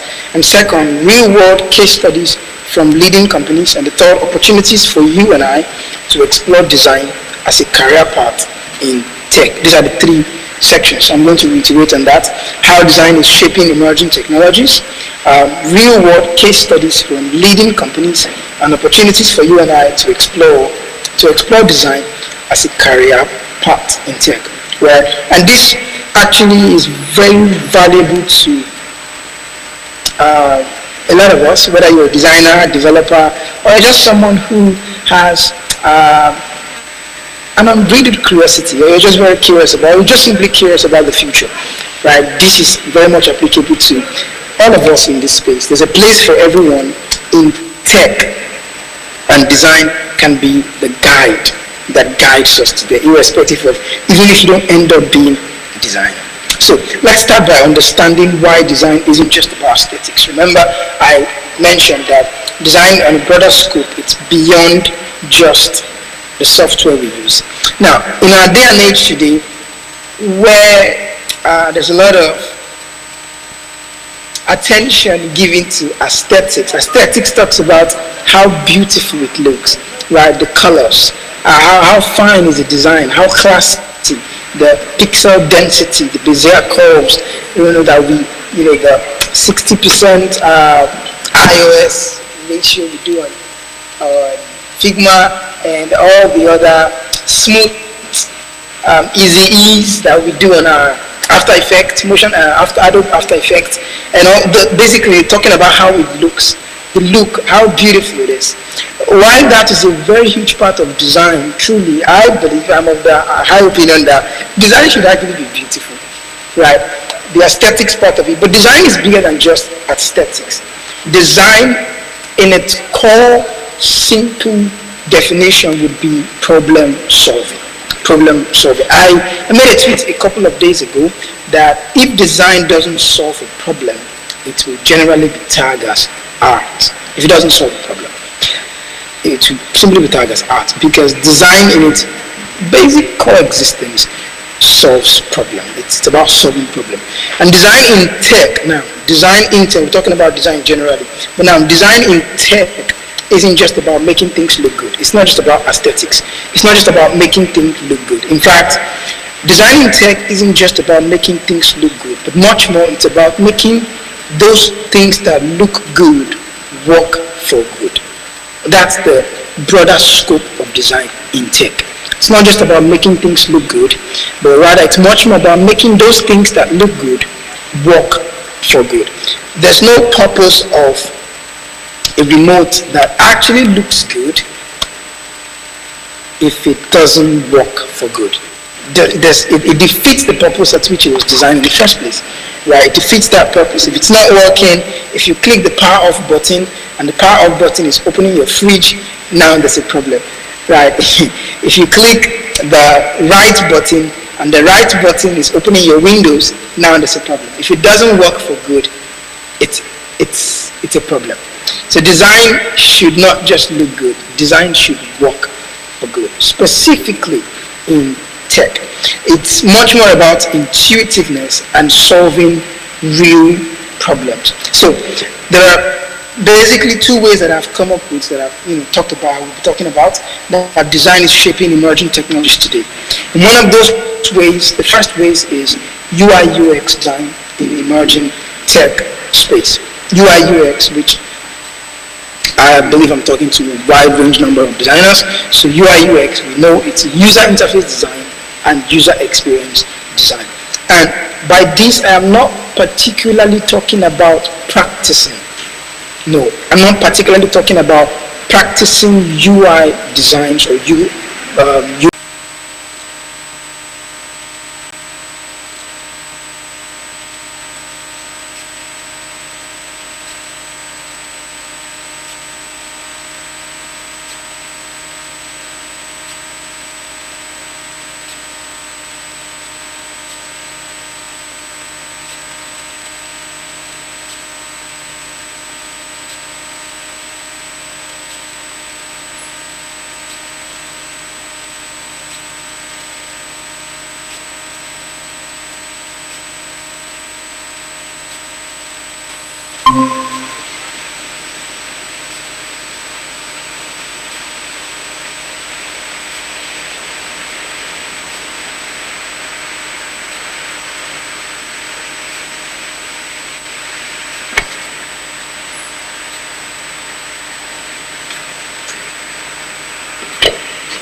All right, we're good to go.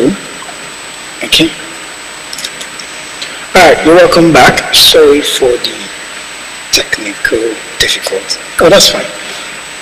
So, 2 ways to explore design in shaping emerging technologies today. And the first is UI UX design in emerging tech spaces. And by UI UX design, I believe I'm talking to a large number of designers, so we know this is user interface design and user experience design. And we're not particularly talking about you practicing UI UX design. That's not necessarily what I'm talking about. I'm talking about you understanding the core principle and the fundamental terminologies that comes with UI UX design, which means you don't necessarily, as a designer, as someone who wants to be a designer, someone who solves problem, you don't particularly need to be a UI designer or UX designer. You could be a brand strategist or a brand designer, or whatever, motion designer, or whatever design field that there is, product manager and the likes of that. But you need, as a designer, you need to understand the fundamental principles and the guidelines that governs UI design and UX design, right? The experience of using a particular product that is already been designed. Because there are quite a number of fast rising tech rising simultaneously today, with some of them looking rather similar, right? We have tech like artificial intelligence, and if we go into AI, right, this is actually a very good time to talk about AI, because there's a fast rise of AI trend currently on the art space on the internet. So AI is one of those tech, and let's use that as an example, but not necessarily about the tech. So we have some that are similar, like ChatGPT, we have the Meta AI, we have Midjourney, and the likes of that, right? If we go into the virtual assistant AI tech platform, we have tech like Siri, right, which is specifically niched towards iOS devices. We have AI like virtual assistant AI to like Alexa.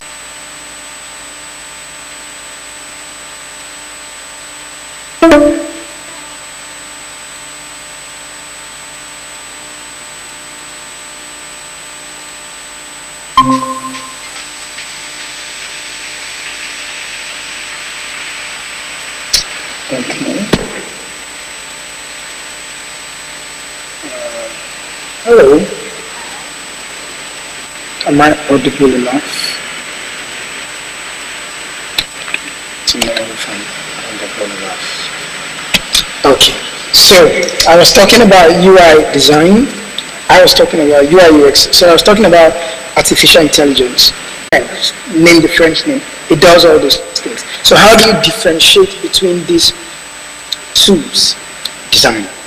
Design is that way to differentiate between these tools, right?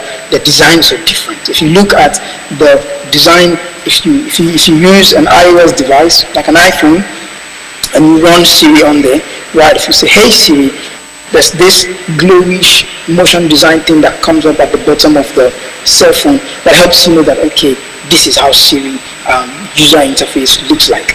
If you use Google Assistant, it has its own design interface. If you use Alexa, it has its own design interface. So design helps differentiate this fast rising tech in the tech space. And how do we do that? User interface design, designing how they look, aesthetics, and user experience design, designing how people actually interact with this product, understanding how people interact with this product, right? The product we've designed, is it something that the masses really know how to navigate on their own, right? It's part of it. I mean, I was going to tell you that sometimes the users don't read the manual, but I will say it, but sometimes users is at fault, but let's move on. Anyway, so design helps us know how to interact intuitively with these tools and how well they function. Design. Another example in the fast rising tech space is the Web3. The Web3 space, the Web3 and blockchain space, right? This it goes the same, the revolutionary blockchain space, cryptocurrency, crypto wallet, the decentralized apps, and all these things. It's a lot. NFT market, non-fungible tokens, quite a lot. The big buzzwords and big names within the tech space that some persons, even within the tech space, don't even know how to set up an NFT wallet. Right, these things are already very complex. They are the theories. Just reading about them, they are already very complex. They're big. Like, I'm tired. So you mean if I design if I have an illustration or an image and I upload it to a website or something, it has a link that makes it unique to me, and nobody else in the world can have that image, even if they saved it on their phone. It's just too complex. It's a lot. So how do they make the money? How do they get, what is Ethereum? If I sell Ethereum or someone buys my work for Ethereum, what currency, where can I spend that kind of, is that a currency, or where can I spend that money, or whatever? It's just a lot. The theory part is a lot. So to break these things down, design. That's how we break these things down, design.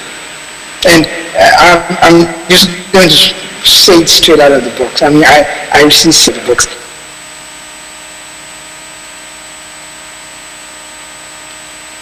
Grading, but it's not by purple grading. That's not necessarily how we solve design problems.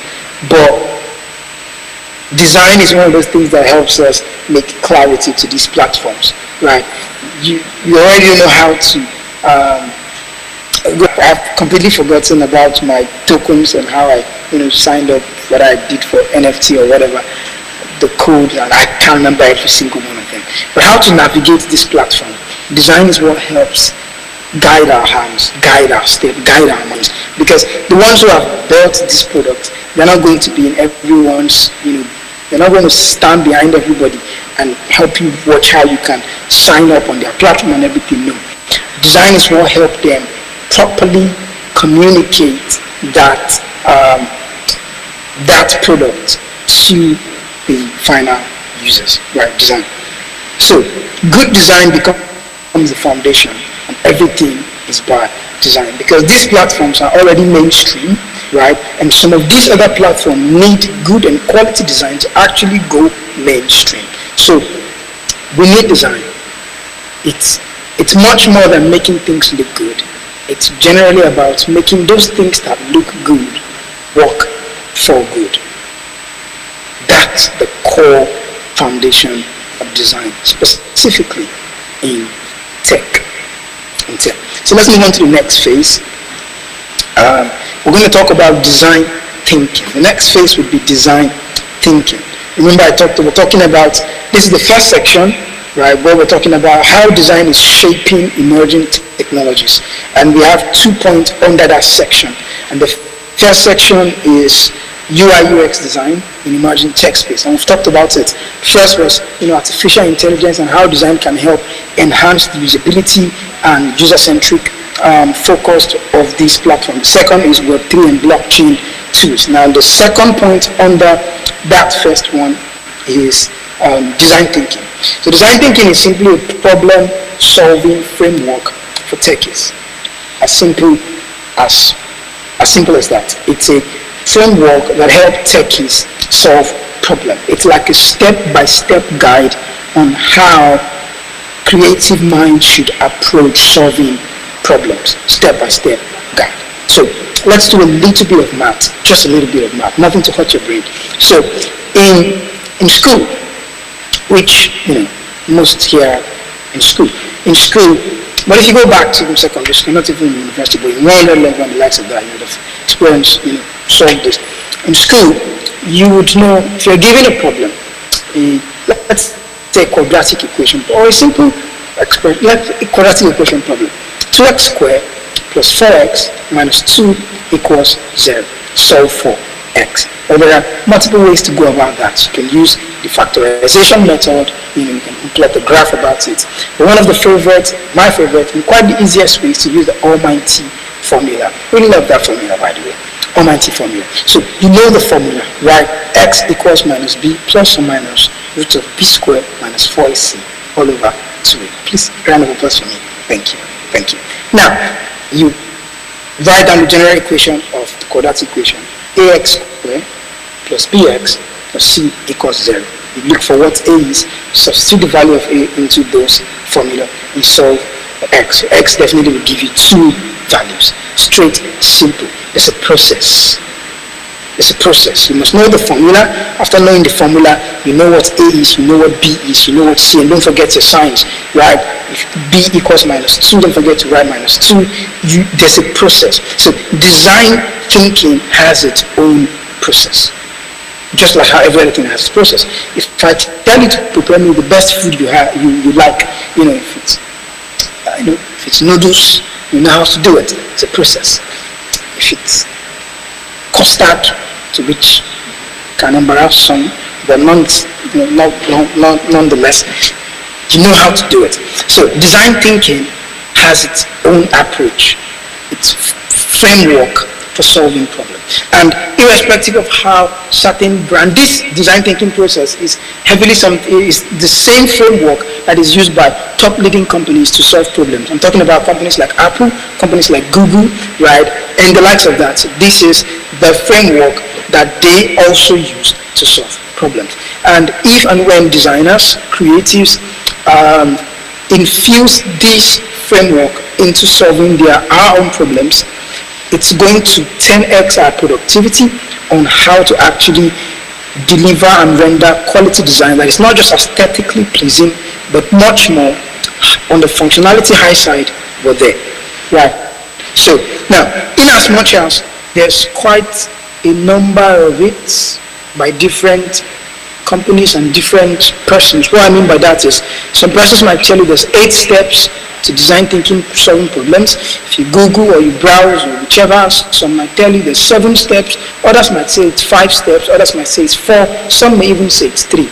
The point is, the general principle remains the same, right? Irrespective of the numbers, right? The general principles remain the same. And in tech, there's a problem-solving framework, a pathway on how to go about solving problems, and that is what we call design thinking. So good design doesn't start with aesthetics. It doesn't. It starts with the process, right? And that's where design thinking comes in. A problem-solving approach, and reiterating, used by companies like Apple, like Google, like Tesla, you name them. This is a problem-solving approach that they use while solving their problems. And the first is empathy. That's the first. I'm going to be talking about 5 now. Remember, some companies, some platforms, some tech event, tech conference may give you 8 steps. Others give 7, others give 5, some even give 4 or 3.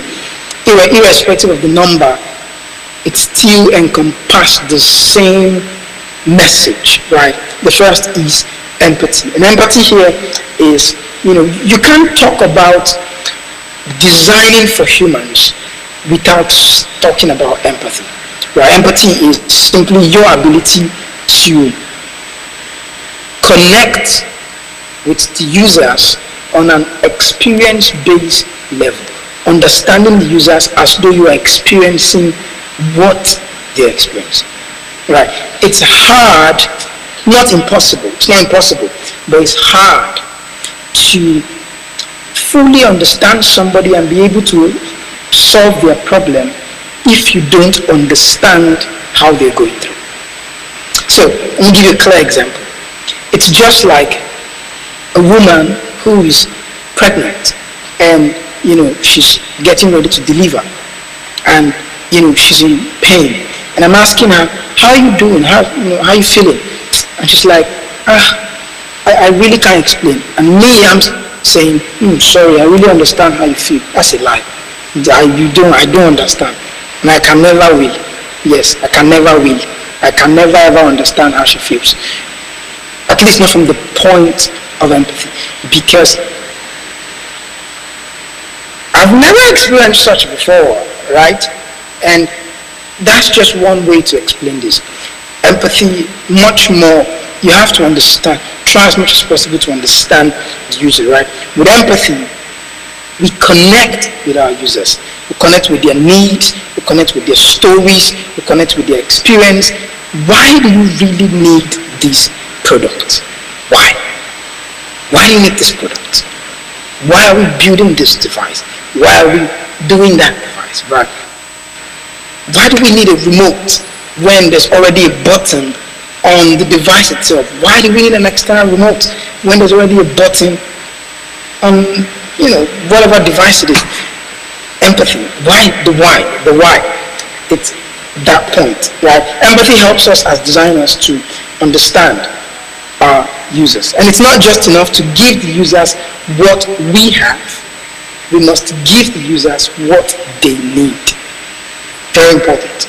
Very important. We have certain tech platforms today who are giving us what they have, but it's not really what we need on a large scale. No names mentioned. But yeah, empathy helps us as designers to understand these users, to understand our users. That's the first stage of design thinking, empathy. The second is define. The word define. So define this stage of solving problem, design thinking, solving problem. This stage is simply answering certain questions like who, questions like when, questions like where, questions like why, questions like which, right? Who are we designing this product for? Why are we even designing this in the first place, right? Where are we going to be launching this product, right? Where's our target audience at, right? When are we finally pushing this thing out? Those existential questions that comes with creating and building new products. So define. Basically, you've gathered data from the user. You understand the experience. You know what they are going through. You know why they really need this product. Now, define it out. Clearly outline it, right? Don't forget to always keep the user in mind, identifying and expressing the problem. This is the problem. Let's clearly define their problem. Okay, these guys need X, Y, Z. That's the real problem. Now, let's give them X, Y, Z. Let's not give them ABC. Let's give them X, Y, Z. That's exactly what they need. Right? And sometimes as designers, I'm just going to chip in here, going a little bit outside my notes. I'm going to digress just a little bit. Sometimes as designers, we're going to run into certain clients or companies or brand who may not expressly be able to tell us what they want. I'm so glad AI is coming, because with AI, you have to tell AI exactly what you want to give you what you want. I'm so glad AI is coming to take our job. Yes, because you have to be able to tell AI exactly what you want. So sometimes as designers, we are going to find out, we're going to meet clients or brands or companies that they don't expressly know exactly what they want. And this is something I say with, within my circle of friends and designers, and we're talking, and we just sometimes we talk about it and we laugh about it. So we've had instances where clients who don't exactly know what they want, they just sweep it under the carpet of Web3. Give me something Web3. And Web3 these days is also a substitution for I don't know exactly what I want. Just excuse me. probably shouldn't have said that. Move on.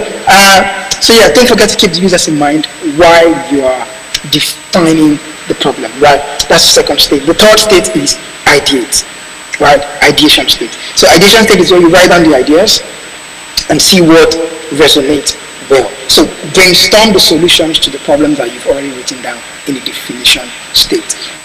Right? You talk to the users, empathy, you understand them, you communicate, you share with them in the experience, you define it. This is their problem, you state it out. Ideation is where we're now brainstorming possible solutions. So how can we solve that problem? Okay, this problem is the fact that whenever these people save in coin, the coin makes a lot of noise if they drop it into their piggy vest, right? Literal coin. I'm just giving an example right now.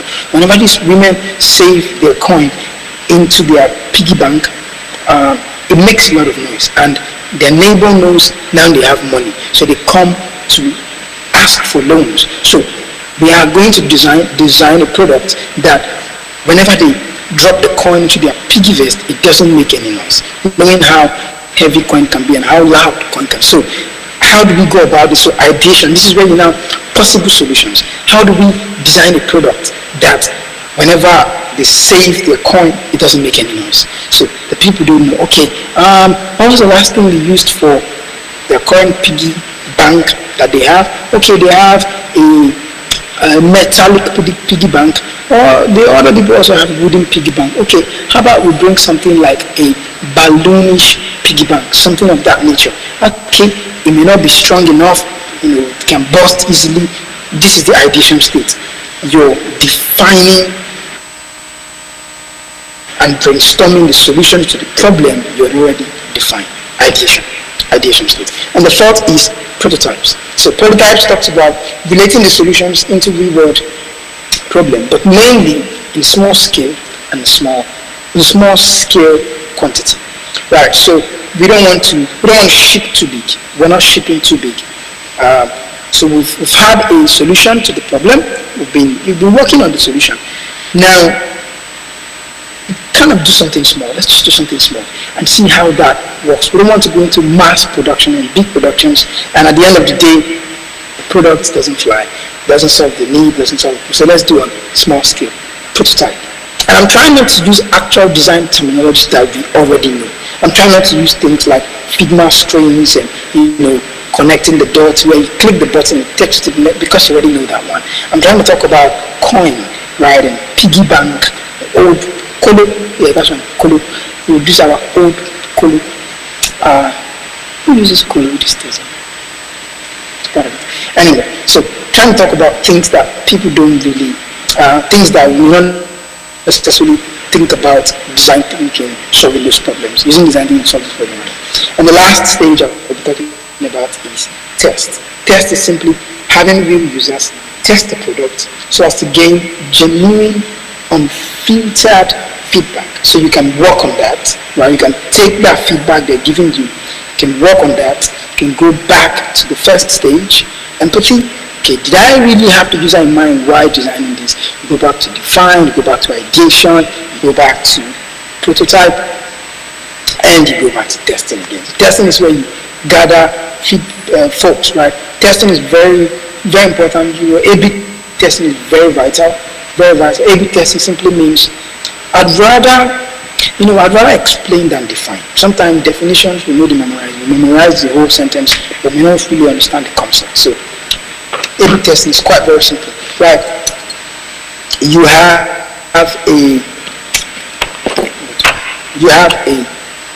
battery, simple battery, right? And you give this battery to XYZ amount of people. You tell them, test this battery. Right, let me know the durability, how long will this battery last, what do you think about the battery, and all the things that you can get from it. You find, that was XYZ people, right? You find ABC people, and you give them this same battery to work on the same thing, not a different battery, right? Not a different battery. You give them the same battery, right? So if you're giving a AA battery, you're giving a 9-volt battery, it has to be the same pack, but to different sets. So that we know their data is coming from what they got from the same thing, but obviously it's going to be different. So that's simply A/B testing. right? So if you're going to prepare a meal of noodles, call 2 different persons. Your parent, your mom, your dad. It's from one pot, test. This one gives a genuine feedback, that one gives a genuine feedback from the same pot. Don't cook one noodles, cook another noodles later, you give to this and you give to that. So 2 different noodles. You'll not be able to get accurate and more precise value from A/B testing. That's simple. So A/B testing is very vital when you're doing the test state. So these are simply the 5 steps when we talk about design, problem solving, design framework for problem solving, specifically in tech. We're going to reiterate on that again. Empathy, design, ideate, prototype, and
okay. Sorry about that. Technical difficulty. Please, am I audible enough? I want to be sure if I'm audible. Okay. Okay, so while it's still connecting, So, if you have any questions, talk about how please design just is note it shaping down so we'll emerging answer. technologies. Thank you. Up next, we're going to talk about real world case studies for leading companies, to mention that also. Right. Yeah, we mentioned that. Opportunities for you to explore design as a career path in tech. Now, this is the part where I would want to, talk a little bit more on. With the fast rise of artificial intelligence and AI within our tech communities today, where we have AI doing a lot, digital illustration, AI is doing animation, 2D animation like cartoons, where AI is doing UI designs, AI is designing designing mobile applications and mobile website, web page, landing pages. AI is doing quite a lot, right? AI is doing a lot of copywriting, UX writing. AI is doing a lot. AI is doing a lot of research-based projects. AI is doing a lot. With AI, fast rise of artificial intelligence, there is that possibility. There is a 1% discrepancy that some may say, well, what then is the hope for me in tech? Right. What then is that, why do I still need to explore design as a career path in tech? What are the opportunities leading up for me if I eventually, will get on board as a tech enthusiast? And the truth is this, right? The truth is this, there is still a vast majority, there's still a vast major field that AI, in as much as it is well integrated into this field, it's not really putting people out of jobs. Not yet. Not yet. And that's a good thing, because we have to evolve with evolving times. I'm borrowing a word from Mr. Richard here.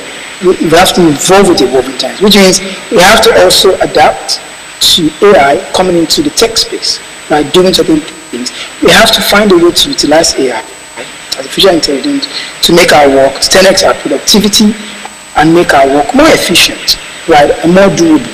Right? AI can give us certain accuracy that we may never have had, right, if AI was not in existence. To an extent, artificial intelligence can give us certain accuracy in our works.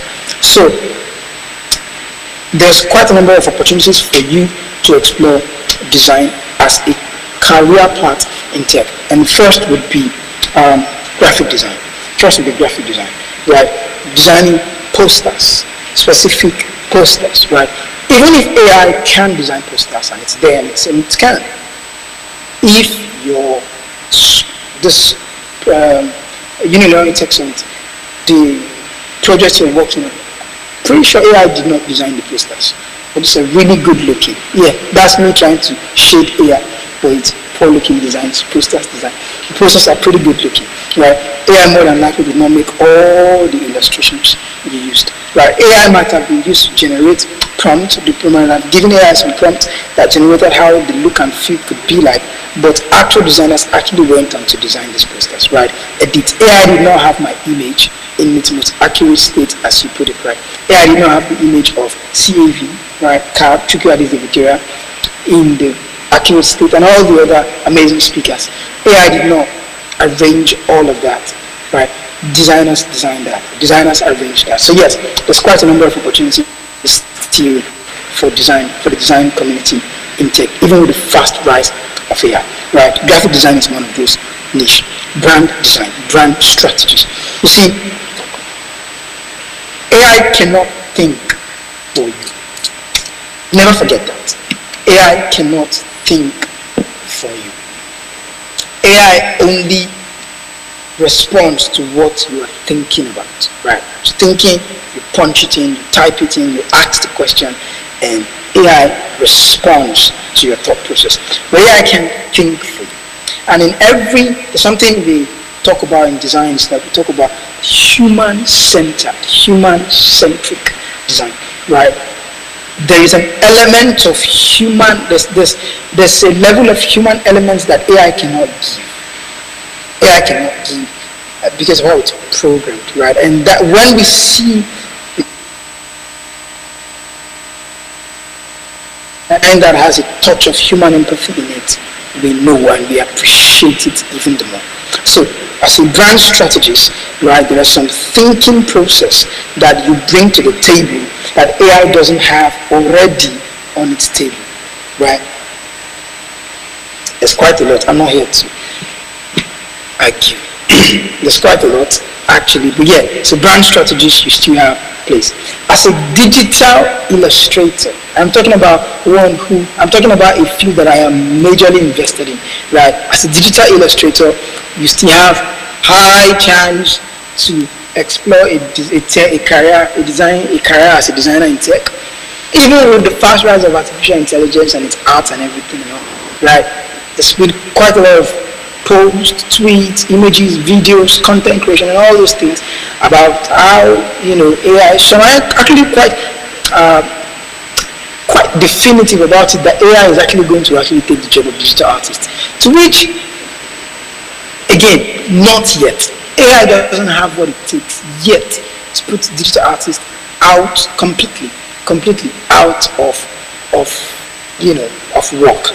Where as a digital illustrator, there are certain art style that AI cannot render. There are certain file types that AI cannot deliver on its own. Right? You still need third-party apps to go through the hectic stress and that process of delivering those things. Right?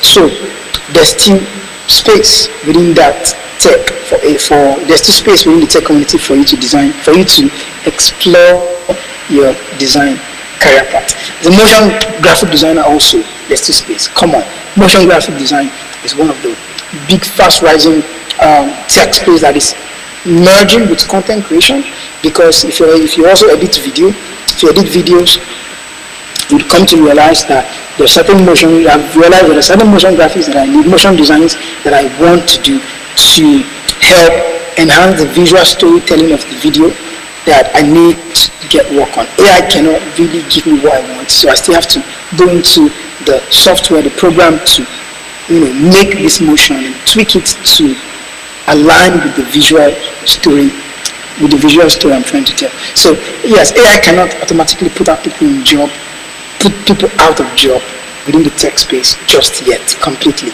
right? I'm not saying it's not highly competitive, right? It's looking quite promising, but there's always going to be human-centered touch that is always going to be needed, right?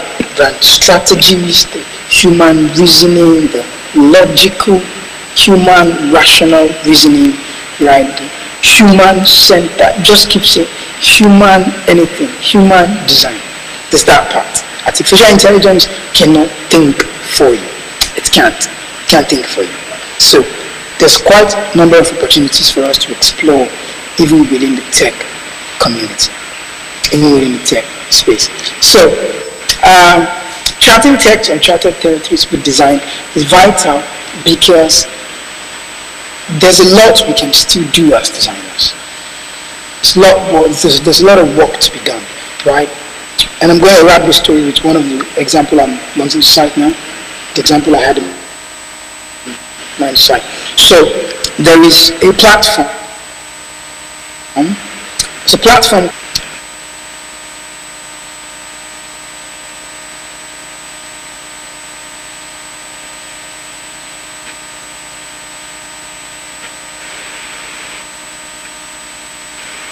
Let's see. Please, am I still audible? Because my network is glitching.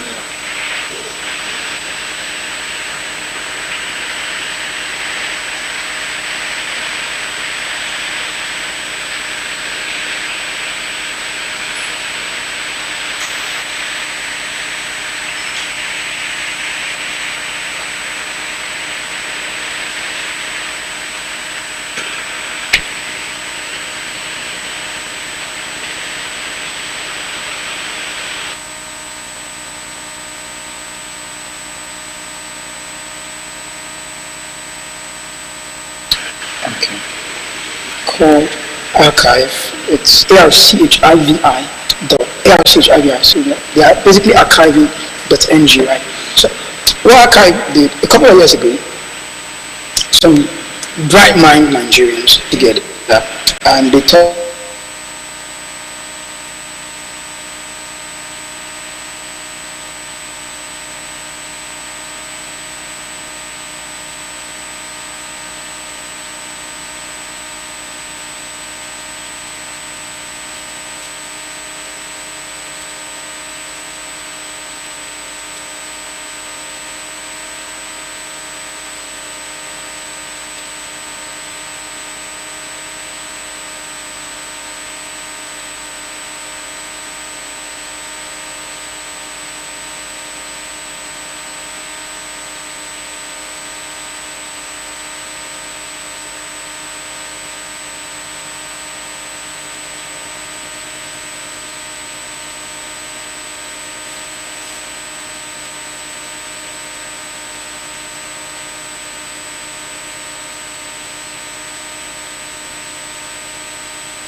okay.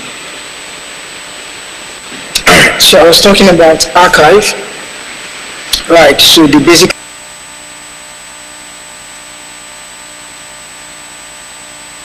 from, I'm not sure about the years, but think about it was from 1960, or just think about those kind of old years. Right, so archive find a way to collect certain papers, make photocopies of these papers and then document them digitally. Right, conceptualized it, then actualized it. And today, we have a platform where we can go with papers from 2004, right, on our smartphones, on our website. So that's quite beautiful. Thank you. That's my time with this talk, and I appreciate you listening, and I appreciate you joining. Thank you. So there's a question sent to me here that says, what are the most crucial foundational skills, both technical and artistic, that students should focus on developing to excel in the intersection of design, illustration, and technology? Okay, I'm going to run this down to just two. Right, let's talk about the artistic, right, and technical, right. We talked about both technical and artistic, right? So artistic, technical. For artistic skill, let's talk about the artistic skills that students can focus on to excel in their career as designers. Learn the basics of design. That's your artistic. Typography, how to learn typography, how font and typeface works, how to merge texts. These are the little bees that spices everything up. Right, typography, color theory. Most designers are not very strong suits with colors. Now, for some of us who we have an artistic background, I've been drawing since I was 7. So officially coming into digital designs and everything, 2018, learning about designs and everything and all, I somehow have a leverage on colors because of my artistic background. For those who pivot, or even if they didn't pivot, but they just obscure, right? But from an artistic background, they struggle less with color, right? Because they somehow they always operate from colors, right? Have you ever been designing and you felt like you've used up all the colors that there is like on the design before? Which is actually not true, because there are, my goodness, I've forgotten the word, but I know it's not million, it's more than billions of colors that is on this color spectrum. So learn typography, right? Learn color theory, learn storytelling, visual storytelling, right? How to tell stories with your visuals, right? Where do you want people to look at first when they look at a poster that you design? When you look at a logo, right? What do you want people to notice first? What's the feeling you want to pass across? What's the message if you're a logo design? Motion design. If you study motion design also, you realize something about, I've forgotten. But basically, do not make motion compete for attention. So if you're wanting to have, let's say, 3 balls pop line, it's been a while I took the class, anyways. But motion design, you look at cartoon, right? Anticipation and all these other things, and how, if you look at maybe Tom and Jerry, and Tom wants to chase after Jerry. Tom wants to chase after Jerry. Anticipation, he moves back first before zooming off after the cat. Right, anticipation. What do you want them to look at first? These are the artistic parts. Then composition and layout. Right, how to arrange things and how to place things well on canvas and all these things. So basically, learn typography, learn color theory, learn composition and layout, storytelling and visual hierarchy and visual placement and all these things. This is for the artistic part. Now, for the technical skill, learn how to actually use the software. Very vital, very important.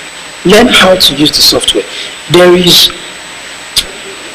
Sometimes we talk about how great certain software are, like Adobe Illustrator and the like, which is true, they are great, but there are certain software that we haven't really touched we really don't know the level and depth at which they can do. One of those software is Figma. We haven't seen the depth of what Figma can do yet. There are folks who would actually render 3D designs, like 3D designs. They would design a hard drive on Figma. You would think it's actually an image that was snapped on Figma. It's learn how to use the software. And again, project-based learning is one of the best way I always advise for folks to learn. Project-based in the sense that you are learning because you want to use that skill for something, right? Project-based learning or passion-based learning. You're learning because you're really passionate about it. If it's not either of these two, more than likely we're just going to upskill in a downskill spiral, which means to you you're upskilling, but it's really downskilling because you're not going to use these tools. And what's the purpose of learning a particular skill if you're not going to end up using it? Right, so for the technical part, learn how to use the software. Very important, right? If you're doing 3D, learn 3D design, learn motion, learn animation, After Effects, right? If you want to learn how to code HTML, CSS, JavaScript, and all the likes of that, data analysis, Azure, and the different things that comes with it. If you're learning raster or pixel-based illustration, learn how to use Procreate, Photoshop, Medibank, Procreate, Krita, and the likes of that. If you're learning vector-based illustration, learn how to use Adobe Illustrator, Vectornator, Figma. Vectornator is actually branded, I think. Yeah, they are called Linearity now. But yeah, basically just learn how to use this scalable software. Learn the software, that's the technical part of it. That's how I'm going to answer. Any other question? Does anybody have any other question? One more question. Okay, can you hear me? It's just 2 minutes. Okay. An absolute newbie in tech. As an absolute newbie in tech and career builder, I'm not sure I'm going to venture into design space yet. But how can design help shape my intentions generally to aid finding my place in tech? Beautiful question. I love this question. I know of a lady who is passionate about sewing, tailoring, sews cloth. Right.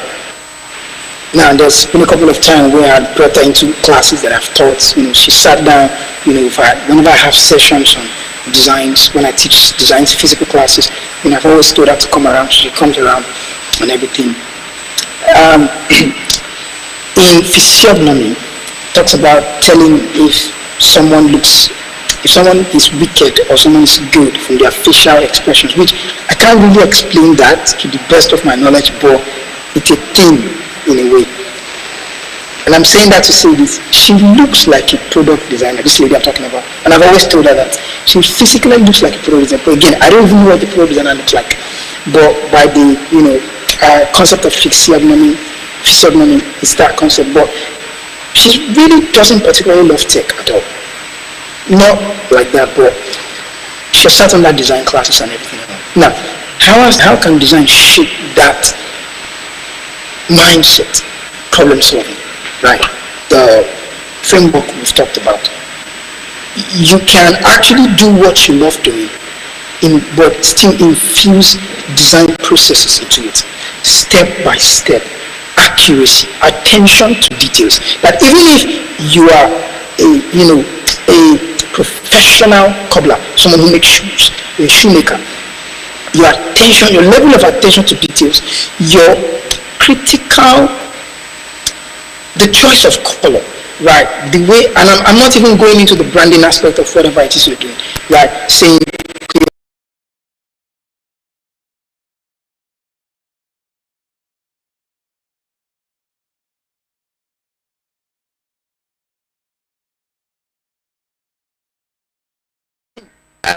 as rubbed off, and as the fragrance of design has touched certain parts of my life that is outside design, right? How sometimes we love to design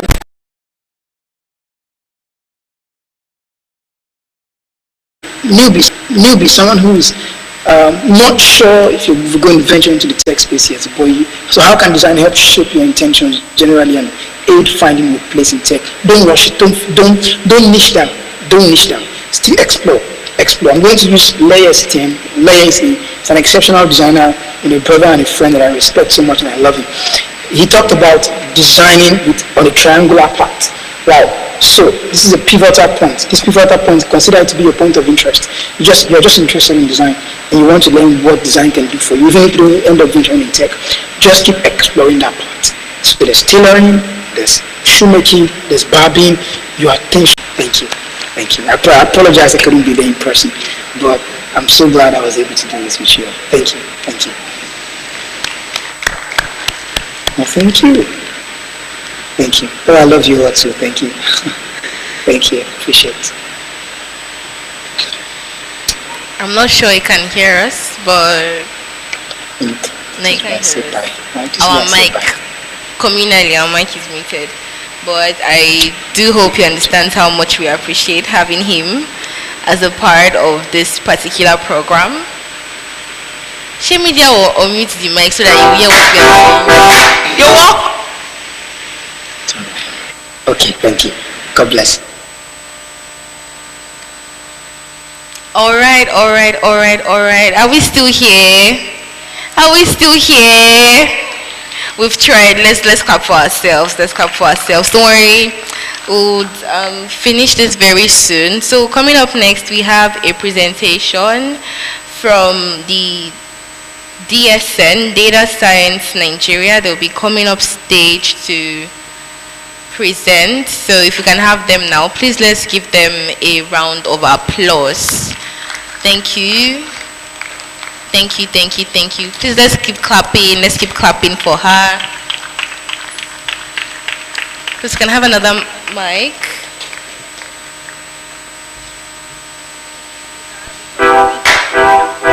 You're welcome to Data Science Nigeria Artificial Intelligence Bootcamp 2024.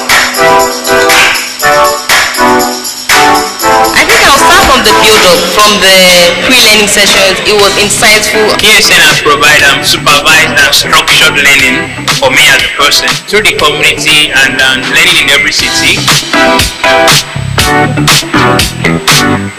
I've been challenged to study, challenged to meet a particular target.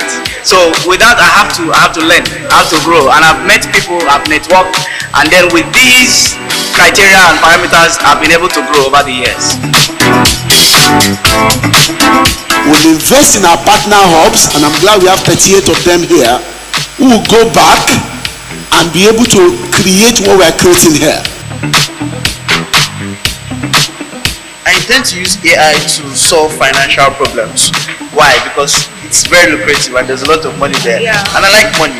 So I want to be able to solve quantitative problems using AI. Lack of resources, lack of compute, resources like infrastructure. You need electricity to be running your data and your models. And most importantly, in this part of the world, we've seen AI getting used by fraudsters. If there's one thing I want to do, I would like to limit AI usage for this set of people. That is what we call a genuine community. And those who build that will never be self-centered. They will rather sacrifice the privilege they have to build the next generation of people. I like to give an analogy. You see, like a writer, their passion is they want to put down a story. And for me, as a data analyst, you try to find that story in data and tell the story. Artificial intelligence is a fast-changing field, and you need to constantly upskill. Since DSM provides the best of the best, I decided to attend this bootcamp so that I'll learn and also connect with other data professionals and advance my career. So you can actually talk with your data. Again, read these words later. These data LMs just talk with your data. So there's a I've always been in data science, but it was a good step up to prepare us for this bootcamp. And then just one day we've had connections and met people. Yes, I know we come from the data science Abuja community, but seeing a wider world and seeing a lot of people from different, so this is an insightful. I'm just excited about the people I get to meet. The people I'm meeting already. So now on how you can help allow women to decide for themselves. So in a workplace, let everyone have a voice. So if we're giving Ahmad a chance to speak, give Faiza a chance. All right, hello everyone. So good afternoon. I know we're all tired, but I trust that we've learned one or two things from the previous sections that we had. So I won't take much of our time, as I have, I think, about 3 minutes. So I'll try to brush through what I have with me here. So my name is Pelumi Ogunremu. I'm a Sister Level medical student and a good ambassador of DSN. And okay, I'm expected to talk about general overview of what AI is, and also introduce it to DSN community. Okay, so I will just quickly, I'll focus on okay, what AI is, what it can do, what has been done, and also how can you get involved in communities, and also, of course, getting started in your data science and AI journey. So, what is AI? Basically, AI is just a simulation or a mimicry of human intelligence, and I'm sure that we've heard that several times, but what does that really mean? So to mimic, we know that it's to make something similar. And then human, what does it mean to be human? To be able to think, to be able to reason, to be able to connect with communities, to be able to express emotions, and of course so many things, walk on 2 legs, have big brain, and all those stuff. So that's what makes us human. And what exactly makes us intelligent? So being intelligent, it's not something that, it doesn't really exactly have like a straightforward answer. Because to be intelligent, maybe one might argue that maybe it's just to know book, or possibly to be able to, communicate adequately, or to be able to express, understand emotions and all of that. So we can't exactly define it with a particular word, but then we can look into different domains and try to understand what intelligence really means. So we could look at the Baba area, which from the traditional way of classification, to be able to use and understand languages. We can look into mathematical aspects, solving problems. We can look into other expressive area, like the spatial aspect, where you're able to visualize, you're able to relate, connect relationship with each other. And I think that's majorly how like designers basically work. Now we have other form of classification, which I would love us to go and check. Howard Gardner's multi-intelligence classification. We can go and check on that for further like understanding. So now, how do humans acquire intelligence? So we acquire intelligence through learning. I believe that most of us here are students, and of course the way through which the reason why we are here is to be able to learn, acquire skills, of course make use of those skills in the external world, and also to even make use of those skills to make impact. So now we are now looking into in depth of it. So we learn through our senses. We know what our senses are, like the touch, the smell, air, taste senses. We perceive this, then we integrate it into our memory. We process it, and we're able to interpret it and react to it as human beings. Okay. Okay. So, and also through our experiences. All right, and I think one thing I would just like to also brush up before I give you like maybe a basic thing to maybe work on is that there are types of AI that we have. We have the narrow, we have the general, and we have the super AI. So the narrow AI is one, of course, we've interacted with it before, where it is able to perform only one specific task. And then for the generalized one, is the one that, of course, we are making use of now. We call it generative AI, when it's able to actually generate images, generate so many things. And we can see that from ChatGPT.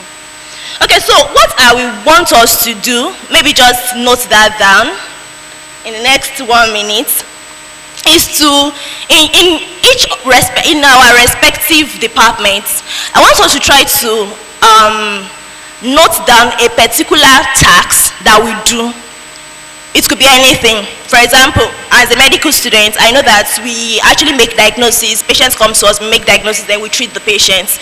So you can write down that specific task and then think of how can AI solve this problem. Okay, so like I said, we learn through,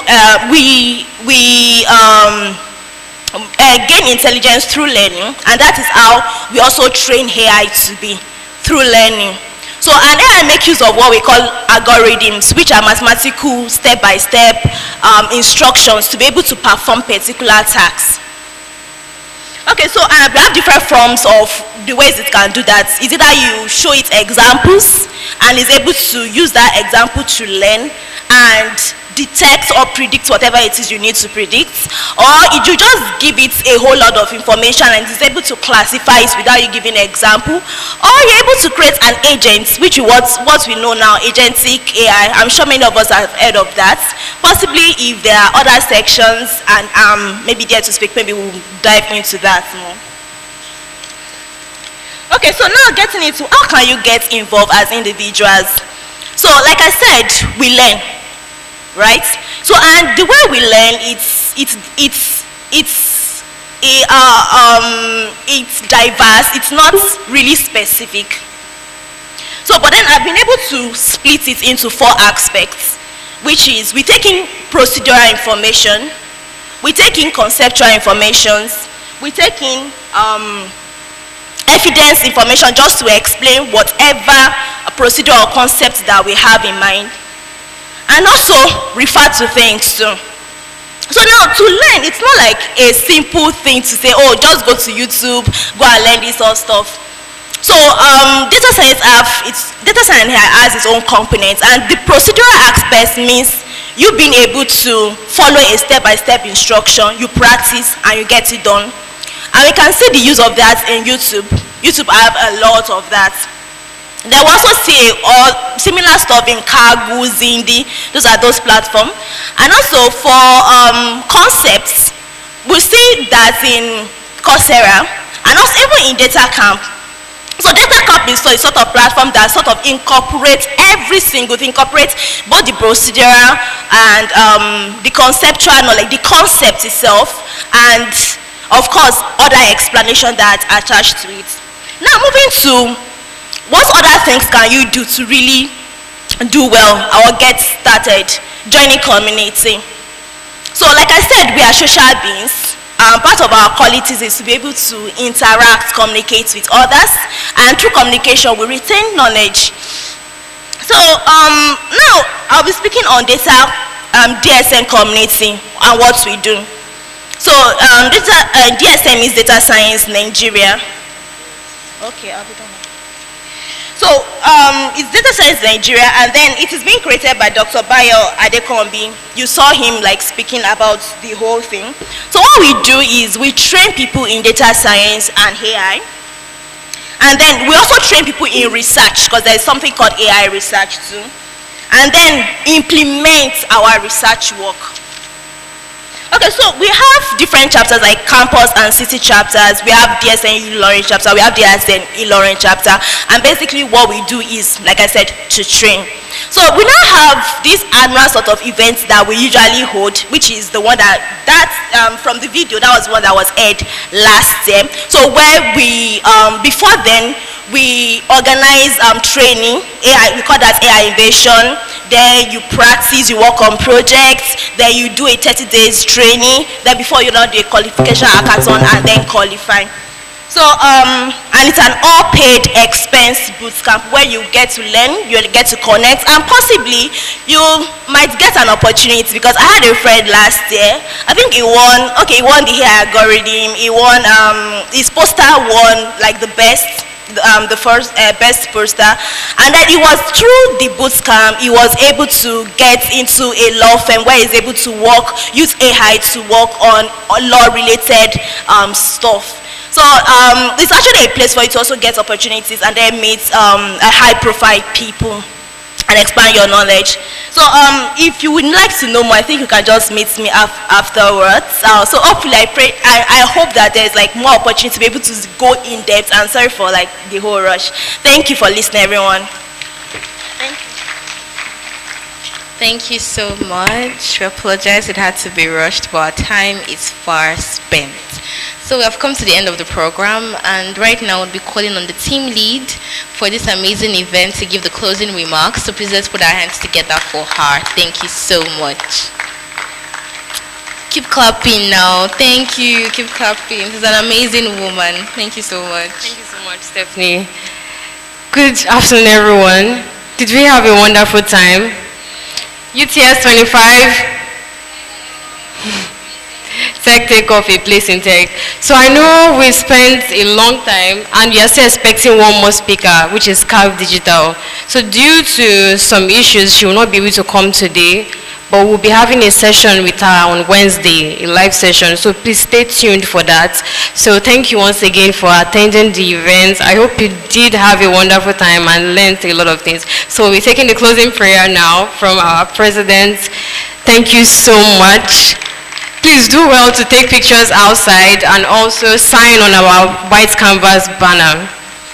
Thank you. Yes, sir, you can come up.